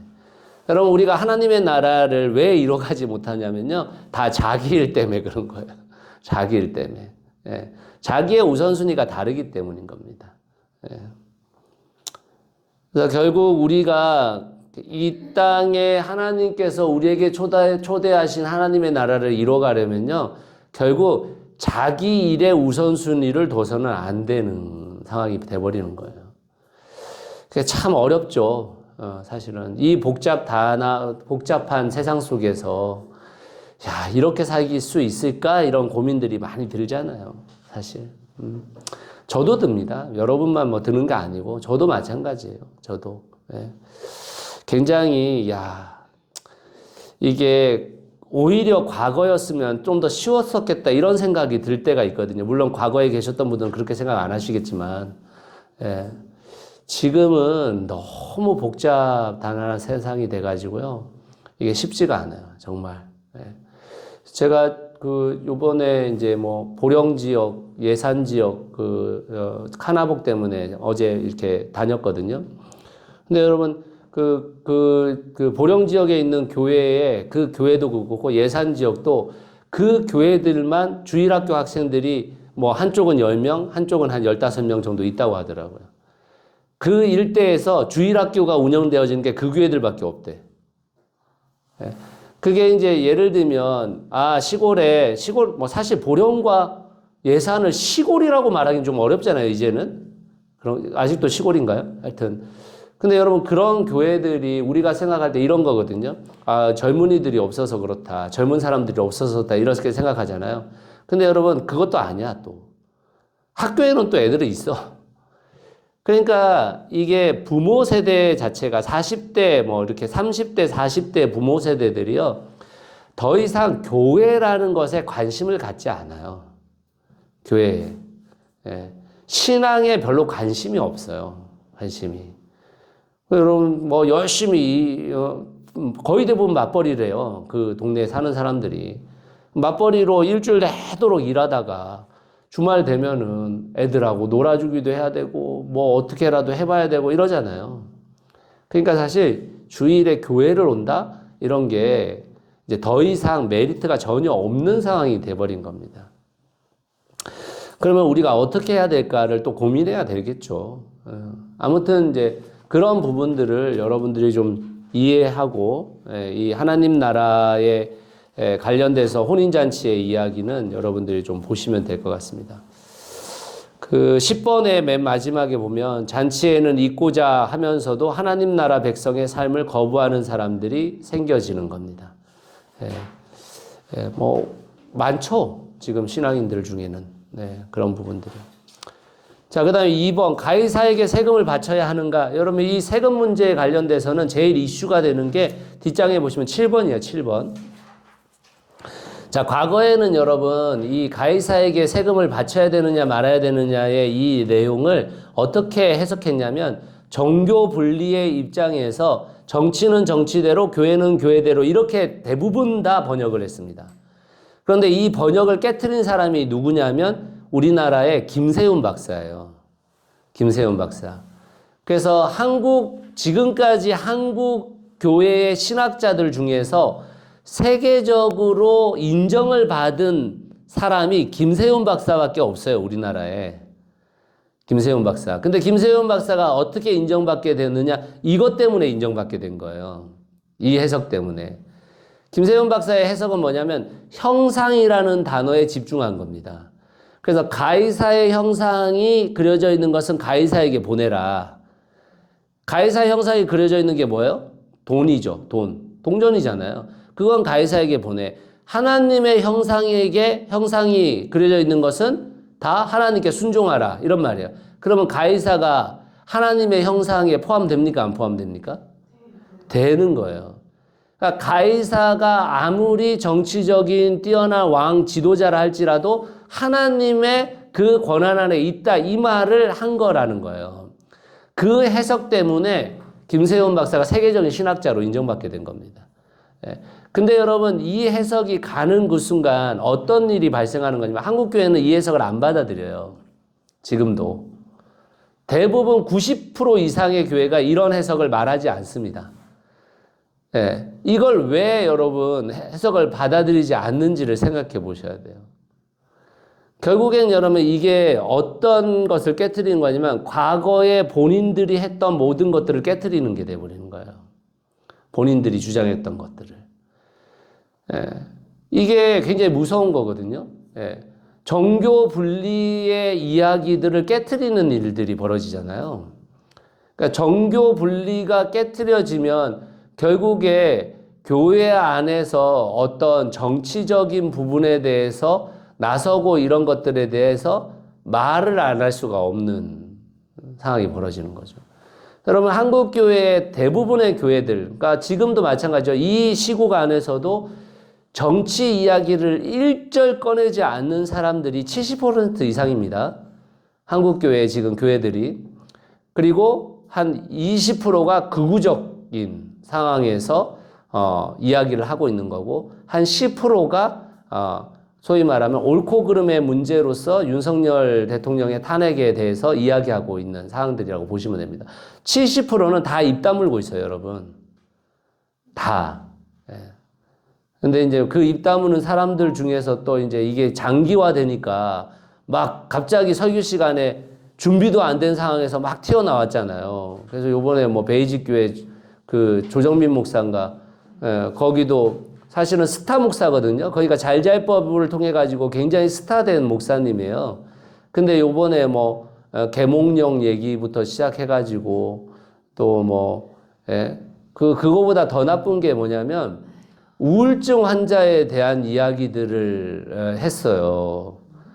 그게 이제 우울증 환자나 이런 사람들이 왜 우울이 생기냐, 이게 밖으로 나와가지고, 해야 되는데, 집구석에만 처박혀 있으니까 우울증 생기는 거 아니야? 막 이런 얘기를 막 했어. 그러니까 여러분, 야, 진짜 지금 한국 사회에 우울증 약을 먹고 있는 분들이 얼마나 많은데, 그게 지금 논란거리가 엄청 되고 있어요. 지금 또. 근데 이제 뭐 소년보 같은 그런 정말 말도 안 되는 이야기들을 강당에서 이야기하는데 막 수천 명이 뭐 아멘 하고 있는 그런 상황이 아니라, 이건 또 진짜 어떻게 보면 코로나 시국에 유튜브나 이런 것들이 굉장히 뜨면서 굉장히 떴던 사람 중에 한 사람이 이 사람이거든요. 이 사람이 언론인 출신이에요. 원래 오랫동안 언론인으로 살다가 목사 된 사람인데, 이분하고 옛날에 김요한 목사, 새물결 플러스의 김요한 목사하고 둘이 붙었거든요. 그게 어떤 상황이었냐면 제가 잘 기억을 안 나는데, 하여튼 어느 언론사에서 언론사의 기자들 뭐 이런 사람을 모고 강연을 하는 거였어요. 근데 이 조정민 목사가 뭐라고 얘기했냐면, 교회만이 희망이다. 내가 언론계에 있어봤는데 언론들 다 썩었다. 그래야 교회에다가 희망을 두고 살아야 된다. 이렇게 얘기했어요. 근데 거기에 대고 그 다음에 바로 이 마이크 잡은 김요한 목사가 뭐라고 했냐면, 내가 교회에 오랫동안 있어봤는데 교회 다 썩었다. 언론이 희망이다. 이렇게 얘기한 거예요. 언론이 깨어있어야 된다. 막 이렇게 얘기한 거예요.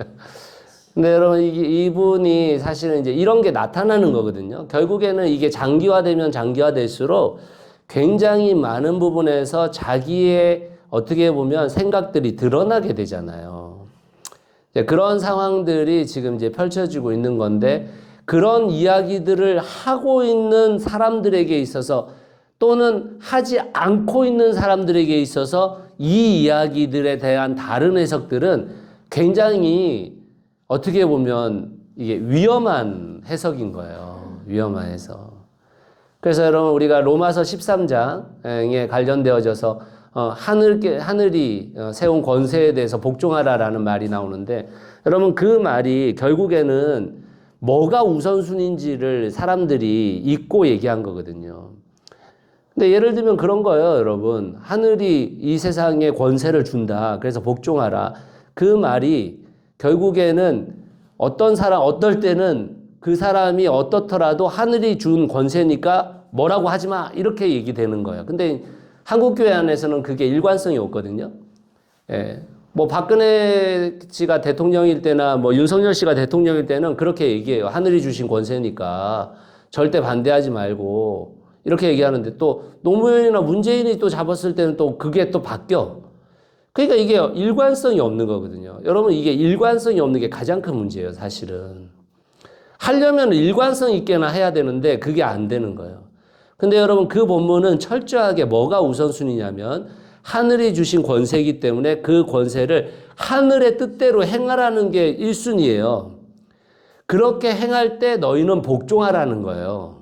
근데 그렇게 행하지 않아요? 어떻게 해야 돼요? 복종하면 안 되는 거예요. 근데 우리 한국교회는 로마서 13장을 대부분 다 과거에 그렇게 해석해 오셨단 말이에요. 지금도 그렇게 해석하시는 분도 많습니다. 예, 그래서 이런 본문에 대한 해석이 세계적으로 인정받은 해석인데도 불구하고 한국교회가 못 받아들이고 있다. 그러니까 여러분, 김세훈 박사가 원래 바울 전문가거든요. 여러분들 그분이 쓴 구원이란 무엇인가 이런 책들 굉장히 훌륭한 책이에요. 그런데 여러분, 그분을 지금 한국교회의 이 대형교회를 비롯한 많은 사람들이 어떻게 보고 있는 거냐면, 저거 행위주의자. 이렇게 다 욕하고 있는 거거든요. 김세영 박사를. 그러니까 여러분, 우리 한국교회는 세계적으로 인정받는 신학자도 받아들이지 못해요. 예, 그만큼 많은 경우 보수적입니다. 이제 극우적이라는 표현을 제가 쓰기는 좀 어렵고 보수적이에요. 보수적. 뭔가의 변화를 받아들이기 굉장히 어려운 단체가 됐습니다. 교회가. 자, 사도개인과 부활 논쟁에 대한 것은 여러분, 사도개인은 부활을 믿지도 않았기 때문에 왜 안 믿었냐면, 야, 현세의 세상이 과거에 어떻게 그대로 유지될 수 있어? 미래에 어떻게 유지될 수 있어? 이 생각을 갖고 있는 거예요. 그러니까 우리의 세상이 지금 3차원이잖아요. 3차원이면 이 3차원이 갔었을 때 너무 큰 문제들이 보인다는 거예요. 그 중에 하나가 이제 형사 치수제에 관련된 거라는 거예요. 형이 죽었을 때 형수를 취한 그 7명의 형제 중에 누가 그 여자의 남편이냐. 그러니까 본인들이 생각할 때 이 세상의 이 복잡한 문제들을 미래로 갔었을 때 이게 해결될 수 없다고 생각하는 거예요.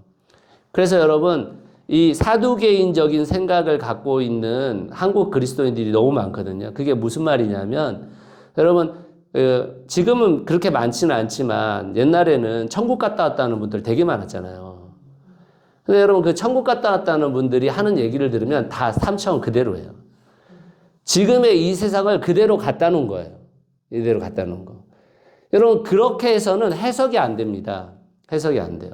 물론 하나님의 영원한 나라에 지금의 이 세상이 얼마나 투영될지는 몰라요. 솔직히 말하면.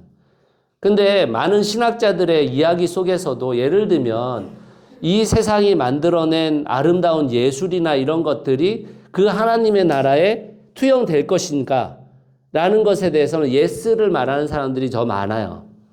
그런데 이제 이 세상의 조직이나 이 세상이 갖고 있는 어떤 평판 이런 것들이 그대로 갈 것인가의 문제는 다른 문제입니다. 그러면 여러분, 우리가 생각해 보세요. 우리가 부활할 때 육신도 부활하잖아요.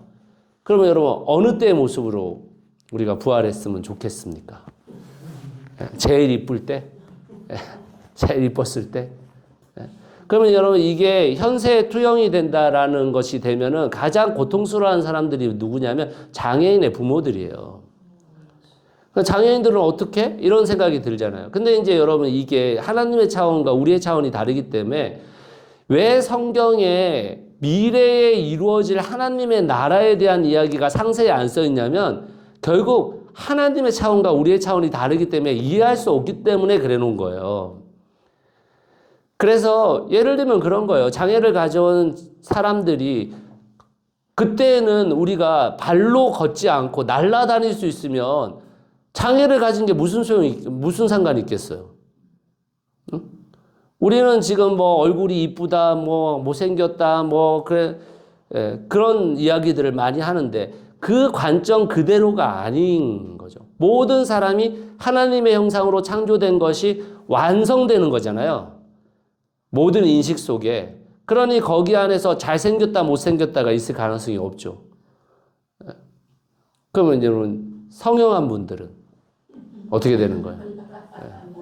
뭐 농담 반 진담 반으로 그러더라고요. 성형한 사람은 하나님 나라 못 들어간다고, 하나님이 못 알아보셔가지고 못 들어간다, 뭐 이런 농담 반 진담 반 얘기가 있는데.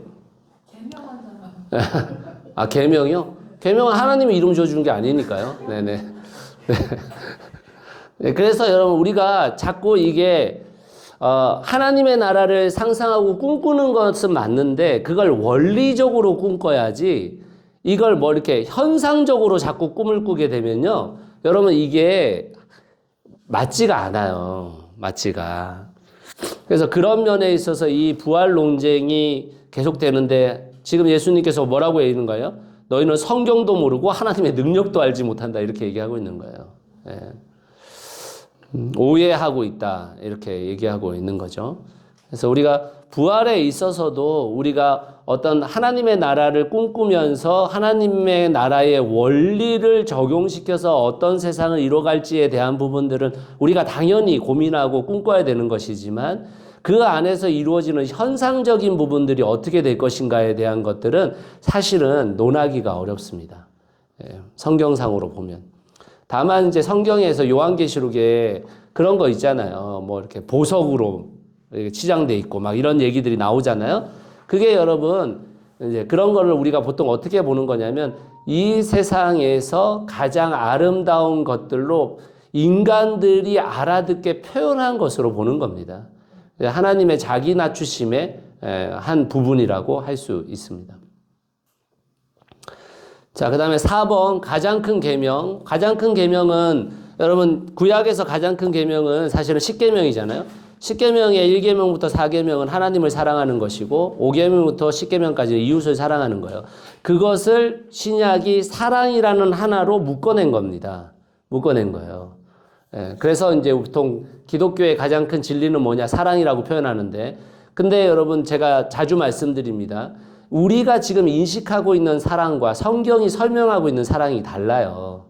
그래서 많은 신학자들이 어떻게 얘기하는 거냐면 사랑 플러스 정의 이렇게 표현하고 있는 거예요. 성경의 사랑은 정의가 포함되어져 있는 사랑으로 보는 겁니다. 그래서 고린도전서 13장에 그냥 고린도전서의 사랑 표현만 봐도 사랑은 불의와 함께 기뻐하지 아니하고 뭐 이런 표현들이 있단 말이에요. 그러니까 우리가 실제로 이 사랑이라는 것이 도대체 뭔지에 대한 것들을 좀 인식할 필요가 있고 그게 제가 자주 말씀드렸던 미스타크와 제데크라는 공의와 공평이라는 부분 안에서 이 신약의 사랑이 해석되고 있다는 것을 이야기할 수 있습니다. 뿐만 아니라 성경 안에서는요, 공의와 공평이라고 부르잖아요. 그게 우선순위 때문에 그런 거예요. 우선순위 때문에. 아모스서에 의하면 공의가 우선순위예요. 공평이 우선순위가 아니고. 왜냐하면 공의로운 세상이 되지 않으면 공평의 세상이 안 된단 말이에요. 그러면 공평이 앞서게 되면 공의롭지 않은 세상을 통해서 형성되어진 공평하지 아니함을 메꾸는 것이 기독교가 되어버립니다. 그건 오히려 공의롭지 못한 세상을 지지하는 꼴이 되어버려요.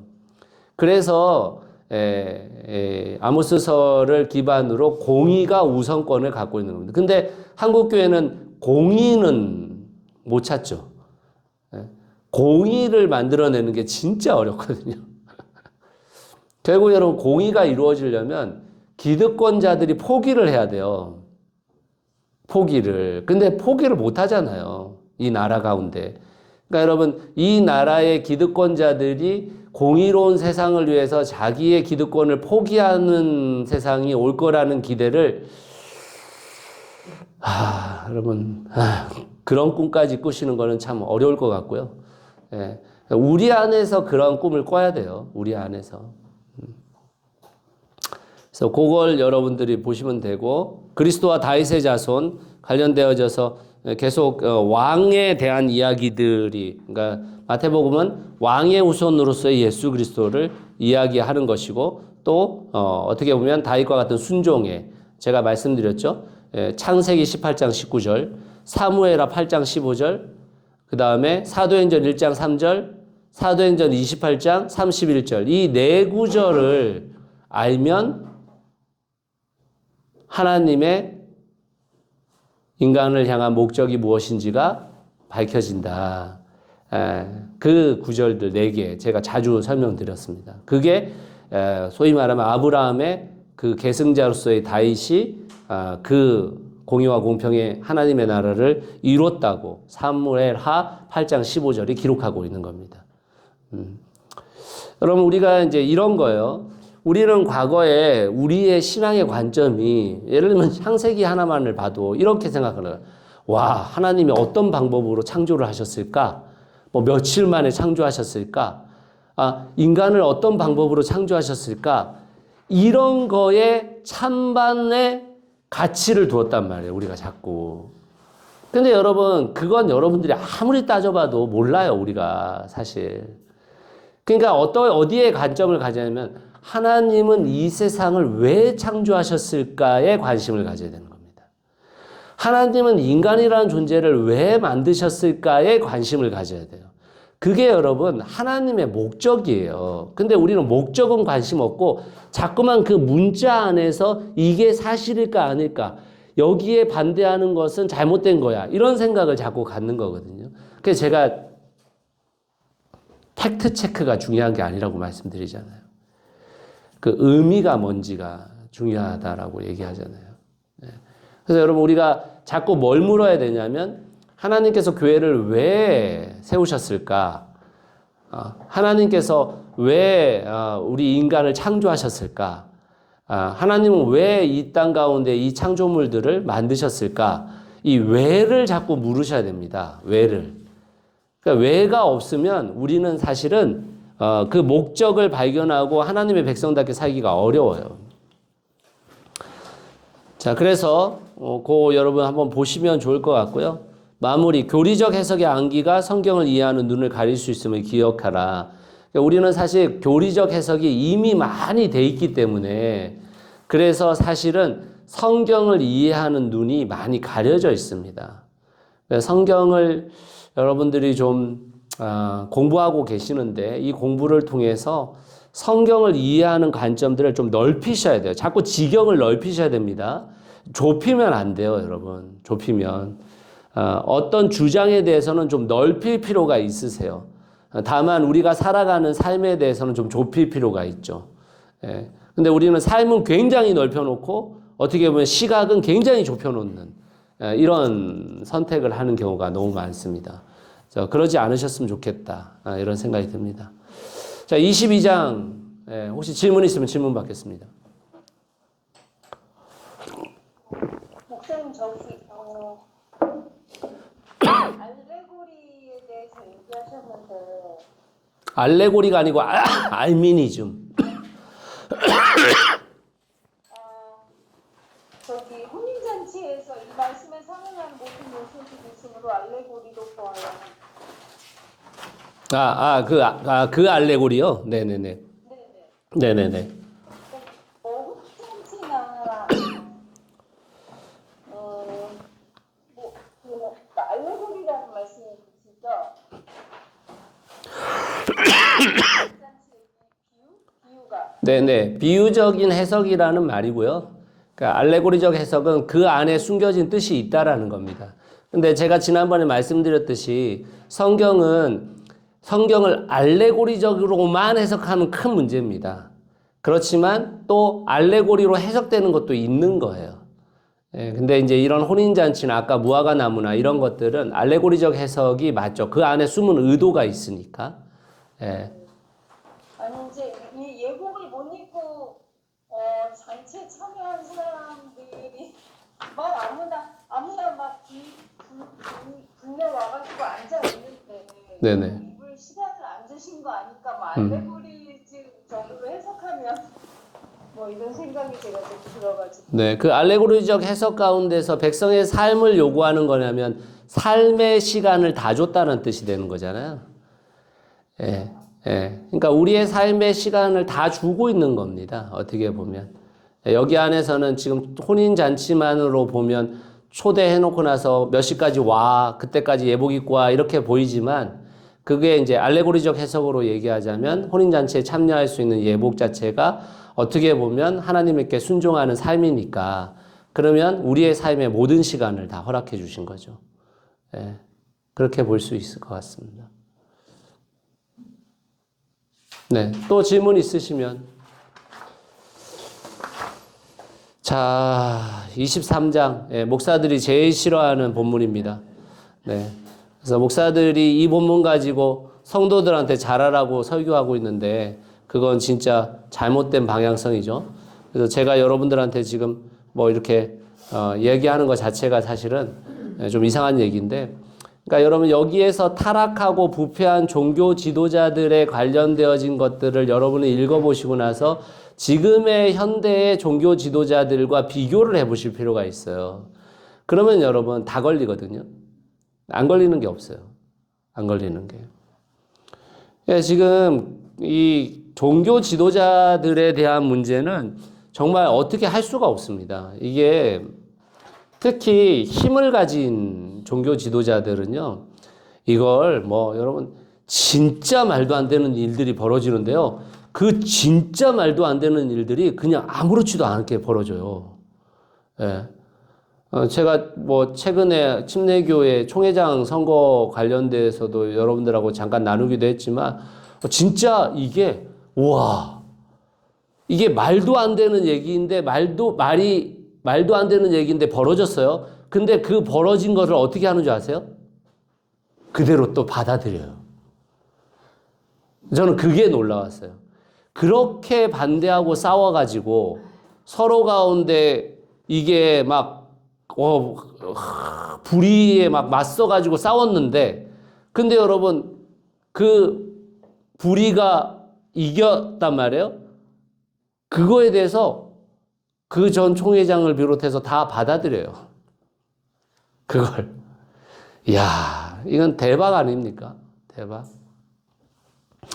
여러분, 제가 이름을 밝힐 수는 없지만, 2016년인가 7년에 합동측 총회장 되신 분이, 원래 총회장이라는 것은요, 이 제1부총회장이 그 다음에 저절로 총회장 되는 거예요. 거의 대부분 다. 근데 여러분, 그 부1 부총회장 때 어떤 일이 벌어졌냐면, 그 목사가, 눈사롱을 드나드는 게 밝혀졌어요. 눈사롱을. 그것도 한 번, 한두 번이 아니고, 거기다 더 큰 문제는 거기 정치 목사들하고 같이 눈사롱을 다닌 게 다 밝혀졌어요. 그런데 문제는 그 다음에 총회장 선거에서 총회장이 됐어요. 와, 놀랍잖아요? 그 총회장이 됐어요. 그 총회장을 지냈어요. 근데 재밌는 건 뭐냐면 대구에 있는 교회 목사였는데 그 대구 교회에서 2020년에 그 목사를 잘랐습니다. 2018년에 총회장이 됐는데 총회장이 될 때 그 눈사롱을 다닌 걸 다 알았어요, 성도들이. 그런데도 안 잘랐어. 근데 2020년 때에 잘랐어, 이 목사를. 왜 잘랐는 줄 아세요? 성도 수가 많이 줄어가지고. 너무 놀라운 얘기 아닙니까? 네? 눈사롱을 드나든 게 다 찍히고 다 회자됐는데 성도들도 안 잘랐어요, 그 목사를. 그런데 2020년에 성도 수가 줄고 헌금이 줄어서 잘랐어요. 너무 놀라운 얘기 아니에요, 여러분, 지금 이게? 근데 여러분, 그거 아무렇지도 않아요. 이거 보세요, 여러분. 이거 지금 5년, 4년에, 여러분 보세요. 총회장이 성도하고 어딜 들어갔지? 여관인가, 모텔인가 들어갔는데, 들어간 거 다 찍혔는데, 근데도 부인하면서 심지어는, 기나긴 이야기 상담을 해야 될 일이 있어서, 다른 데서 못해서 모텔에서 했다. 이거를 주장하면서 다 된 거잖아요. 그래서 여러분, 전부 다, 통합 측에서 완전히 총회장도 안 잘랐고요. 끝까지 다 했고, 그리고 나서 나중에 그것도 안 했어요. 총회장 안에서 이제 교계에서 하는 재판도 하지 않았어요. 그 위에 다 누가 있는 거냐? 김상환 목사가 있었거든요. 그러니까 여러분, 이게 말도 안 되는 얘기인데, 그게 통해요. 그걸 받아들이고. 더 웃긴 건 뭐냐면, 그렇게 해가지고 목회자를 교회 안에서 이제 더 이상 목회자로 할 수가 없으니까 목회자를 내보내야 되잖아요? 내보내면서 전별금 7억을 줬습니다. 야, 나는 이게 도대체 어떻게 되고 있는 건가. 그게 여러분 하나도 부끄럽지 않아요. 그런 게. 그러니까 너무 이상해진 거예요. 근데 여러분 지금 이게 예수님 당시에 유대교 지도자들하고 다를 바가 없어요. 다를 바가. 여기에 나오고 있는 내용이 하나도 안 걸리는 게 없어. 예? 너무 이상한 거예요. 거기 여러분 146회 2번 한번 보세요. 종교 지도자들의 잘못이 꽉 차 있음을 드러내는데 몇 가지로 요약할 수 있대. 첫 번째, 잘못 가르치고 있다는 거. 성경을 잘못 가르치고 있다는 것입니다. 두 번째, 종교적 의무를 빌미로 윤리적 의무를 소홀히 하고 있어요. 윤리적 의무가 없어요. 종교적 의무에 다 치닫고 있습니다. 세 번째, 겉과 속이 다르다는 거. 외식하는 거거든요. 겉과 속이 다른 거. 참된 하나님의 종을 박해하는 잘못을 범하고 있어요. 참된 하나님의 종은 또 엄청 박해요. 반대편에 있는 사람들에게는. 그러니까 이게 무슨 뭐 정말 목회자들이 정말 신앙을 갖게 만드는 디딤돌인지 아니면 걸림돌인지 장애물인지 이게 분간이 안 되는 세상이 됐습니다. 분간이 안 되는 세상. 그래서 여러분 제가 여러분들한테 할 말은 아니고 사실은 너무 죄송하고 근데 아무튼 여러분 우리가 저는 저희 교회도 있잖아요. 제가 뭐 이렇게 예를 들면 그런 거예요, 여러분. 목회자의 편에 서서 이야기하는 것이 좋은 거 아닙니다. 그게 목회자를 위하는 마음일지라도 좋은 게 아니에요. 그냥 우리가 이성적 판단을 가지고 우리가 잘 판단해내는 게 중요한 거죠. 목회자를 위하는 마음을 갖는, 여러분 원래 다 목회자를 위하는 마음 때문에 엉뚱한 일이 벌어지는 거예요.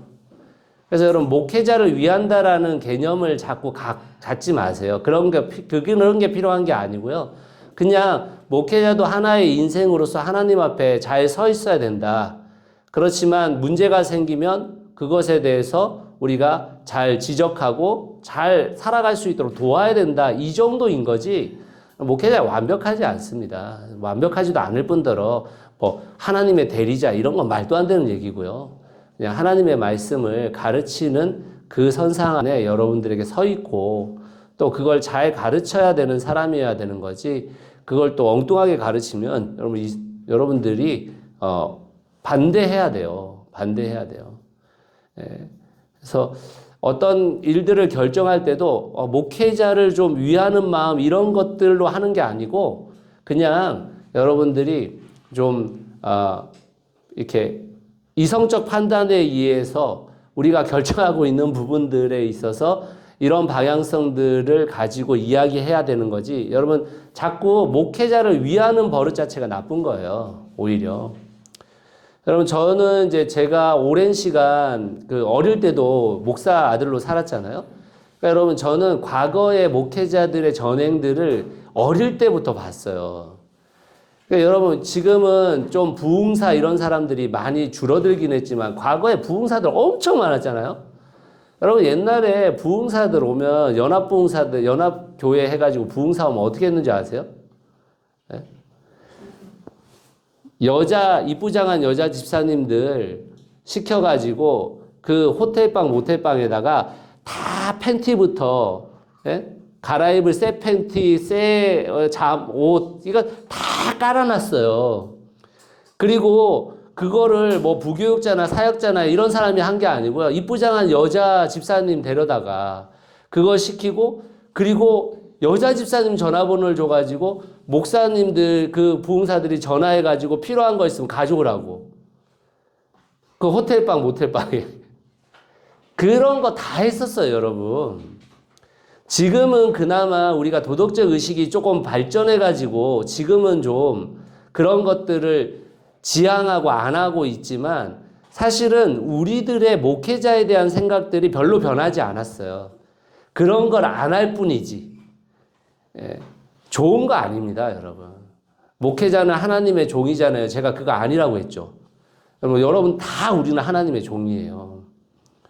그리고 종놈이에요. 종놈이지 종님이 아니야. 무슨 종님이야. 종놈이지 그냥. 그러니까 여러분 우리가 목회자에 대한 인식 자체를 물론 한 인생으로서 긍휼하게 여겨주고 이런 거 감사한 일이죠. 근데 여러분, 우리의 그런 생각들이 도리어 안 좋은 일들을 더 많이 만들어냅니다. 그래서 우리 스스로가 좀 그런 부분에서 취약한 상황이 되지 않도록 노력을 해야 됩니다. 예. 또 목회자들도 제대로 돼야 되는데 참 이게 결국 목회자들이 바라는 게 대형교회잖아요. 결국 우리 교회가 커졌으면 좋겠다라는 것에 굉장히 큰 이 목표를 두고 있잖아요.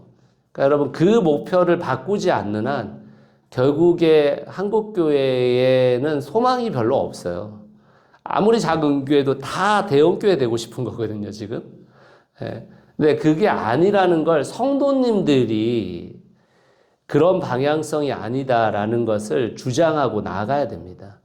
목회자들의 그런 마음들을 자꾸만 이렇게 워워시키셔야 돼요. 그런 게 중요한 게 아니다. 근데 성도님들이 결국에는 큰 목사라고 여기는 사람들이 성도수 많아지게 만들고 헌금 많아지게 만드는 그 목사들을 훌륭한 목사라고 생각하고 계시기 때문에 또 그런 문제가 계속 똑같이 진행될 수 있는 겁니다.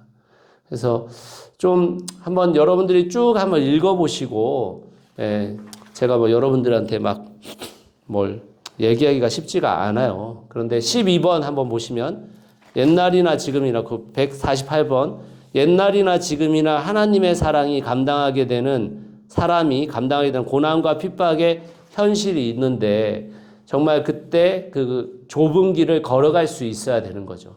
그릇된 것도 다수가 함께하면 문화가 되고 질서가 되거든요. 지금 한국교회는 다수가 되어진 그 그릇된 길을 마치 가장 좋은 길인 것처럼 제시하고 있습니다. 그렇지가 않아요. 그렇지가. 그래서 좀 우리 스스로가 그렇다고 여러분 뭐 여러분들이 목회자에 대해 반대자가 되고 막 감시자가 되고 이런 말이 아니에요.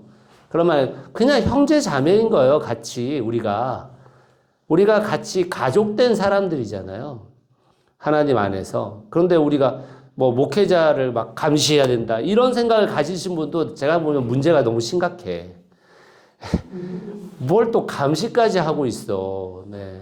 그냥 형제 자매로서 함께 살아가고 서로 섬김으로써 돕고 그러면 되는 겁니다. 가장 일반적인 게 가장 보편적인 게 가장 진리적이에요. 사실은. 네, 그런데 그 부분들을 잃고 있는 것 같아요. 네. 네, 그래서 마무리 목사가 들어야 할 이야기를 성도들에게 하고 있는 한국교회. 저도 오늘도 또 이제 제가 얘기를 했네요, 여러분들한테. 예. 어떻게 읽으시면서 여러분 어떤 생각이 좀 드세요? 읽어 오신 분들.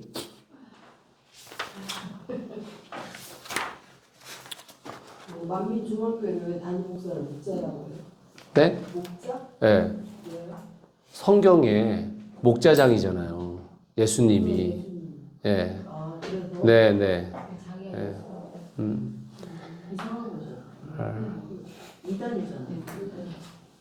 만민중앙교회는 지금 목회자가 이제 없습니다. 네네. 예, 지금 감옥에 들어가서 오랜 시간 지금 지내셔야 될 분이셔가지고요. 예. 이게 좀 특이한 게 네. 그 예수님이 그때는 사두개인들이 기득권이었잖아요. 네네. 성경은 이제 바리새인들 네네. 그 시대적 해석에 그 적용이라고 하셨는데 네네. 이게 좀 오명하다고 그러나? 네. 그러니까 왜냐면 바리새인이랑 사두개인은 아예 정체성 자체가 틀린 네네. 분인데 어떻게 똑같이 이렇게 표현될 수가 있을까? 지금 이제 질문이 뭐냐면 사두개인과 바리새인은 정체성 자체가 다른데 어떻게 이렇게 종교 지도자가 되어 똑같은 인간이 되느냐. 예, 그런 거예요. 그게 여러분 높은 위치에 올라가고 권력이 생기면 정말 그렇게 되는 거예요. 그래서 사실은 그 권력을 정말 우리가 이게 사모하면 안 됩니다. 그런 게 아니에요. 근데 예. 바리새인은 평신도 사역자 네네. 출신이고 네네. 성전도 하게 됐을 테고 네네. 다 뭐라고 해야 되지? 그다 세력이 그러니까 뭐다 끈 떨어지고 뭔가 좀 네네. 근데 회당을 중심으로 해서 이제 돌아가는 거니까 이게 어떻게 보면 회당 안에서의 힘을 갖게 되어지는 거죠. 돈이 이렇게 막 왔다 갔다. 그럼요. 예, 당연하죠. 예. 똑같아요. 네. 네. 그러니까 이제 결국에 목회자들이 이게 돈을 가까이 두고 권력을 가까이 두게 되면요. 이게 안 넘어갈 수가 없는 것 같아요. 예. 그래서 혹시 이제 제가 여러분들 뭐 이렇게 막 뭐 그런 침례교에서 뭐 한다 뭐 이런 거 하면 여러분 뜯어 말리셔야 돼요.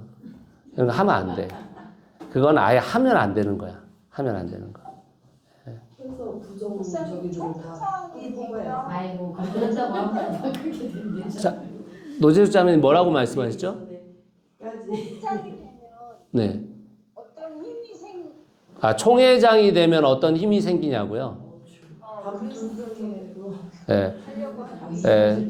사실은 이제 감투가 엄청 세죠? 감투가 엄청 세고, 사실 총회라는 것은 기관이 굉장히 많습니다. 그러니까 이제 이게 기관이라는 것은 결국에는 사람을 쓰게 되잖아요? 근데 이제 그 기관에 사람을 쓸 때 이 총회장이 되면 각 연도별로 예를 들면 어떤 주기별로 어떤 부서에 사람들을 뽑을 수 있는 권한이 생겨요. 그러면 제일 센 기관에 제일 돈이 될 만한 기관에 뭐 예를 들면 이사를 뽑아야 되는 해가 되면 총회장이 겁나 되고 싶겠죠. 네. 그게 작년이었습니다. 침례교는. 침례신학대학교 이사 7명을 선임할 수 있는 시간이었어요. 그러면 예를 들면 이사를 선임한다는 건 뭐냐면 침례신학대학교에 나는 모든 TO의 사람을 넣을 수 있는 거예요. 그러니까 사실은 이게 많은 것을 구축할 수 있는 거고 또 교회에서 성도들의 입장에서 우리 교회 목사님이 어떤 그 침례교라는 전체에서 장이 됐다라는 거는 굉장히 명예스럽게 생각해요, 성도님들이. 근데 그걸 빨리 눈을 벗으셔야 되는데. 네. 왜냐하면 여러분 그게 총회장 선거에 나가려면 우선 1억을 내야 됩니다. 우선 1억을 내야 돼요. 그러면은 그게 누구 돈이냐? 교회 돈이잖아요. 1억을 내는 거고. 그리고 선거를 위해서 써야 되는 돈이 뭐 이렇게 뭐 누구한테 지어주지 않는다고 해도 2억 이상 써요. 그냥 아주 평탄하게 했었을 때. 그래서 예전에 이제 장로교 쪽에서 총회장은 더 큰 힘이 있을 거 아니겠습니까? 장로교에서 그런 말이 있었어요. 7억 쓰면 안 되고 10억 쓰면 된다 이런 말이 있었어요. 예. 그러니까 이제 그런 게 결국에는 성도들이 헌금한 헌금으로 어떻게 보면 진짜 큰 일을 해야 된다라는 설득 아래 그 일들을 자행하고 있는 건데 근데 사실 침례교 총회장은 힘이 없어요. 개교회주의이기 때문에 침례교는 힘이 별로 없어요. 근데 장로교는요. 엄청난 권력을 갖게 됩니다. 장로교는. 그런 거죠, 뭐. 네. 그리고 이제 주로 여러분 이제 매년마다 뭐를 하는 거냐면 증경총회장 모임이 있는 거예요. 증경총회장 모임에 이제 은퇴를 해도 증경총회장이 되면 은퇴 목사 모임이 아니라 은퇴를 해도 증경총회장 모임에 들어가게 되는 거잖아요. 그러면 여러분 이제 은퇴를 해도 계속 먹을거리가 떨어진다. 왜냐하면 총회장 선거에 나가는 사람이 증경총회장들한테 가서 인사해야 되거든요. 그러니까 인사하려면 있어야 되잖아요. 네. 다 그런 거예요, 다. 그러니까 이게 정말 무서워요. 저도 이런 걸 과거에 몰랐는데, 요번에 재작년 총회장 뽑을 때, 제가 뭐 총회장 입장에서 뭘 한 건 아니고, 하도 그 반대편에 있는 인간이 나쁜 놈이어가지고, 몇 마디 썼다가, 이게 이제 찍히게 됐는데, 네. 그래서 이제 그 교계에 더 큰, 뭐, 그냥 대충은 알고 있었지만 정말 그렇구나라는 거를 좀 많이 알게 됐죠. 네네. 네, 하여튼 이제는 관심이 아예 없습니다. 네, 예, 침례교 총회, 예, 어떻게 돌아가도 저 침례교 총회비를 안 낼까 지금 고민하고 있어요. 네, 교회에서 대외 협력비로 나가고 있는데, 근데 안 내면 제일 큰 문제가 뭐냐면 우리 저기 서목사님과 조영석 전도사예요.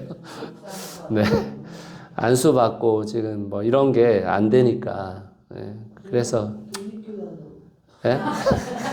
독립교단도 지금 비슷해졌어요. 네, 혹시 또 질문이나 하실 말씀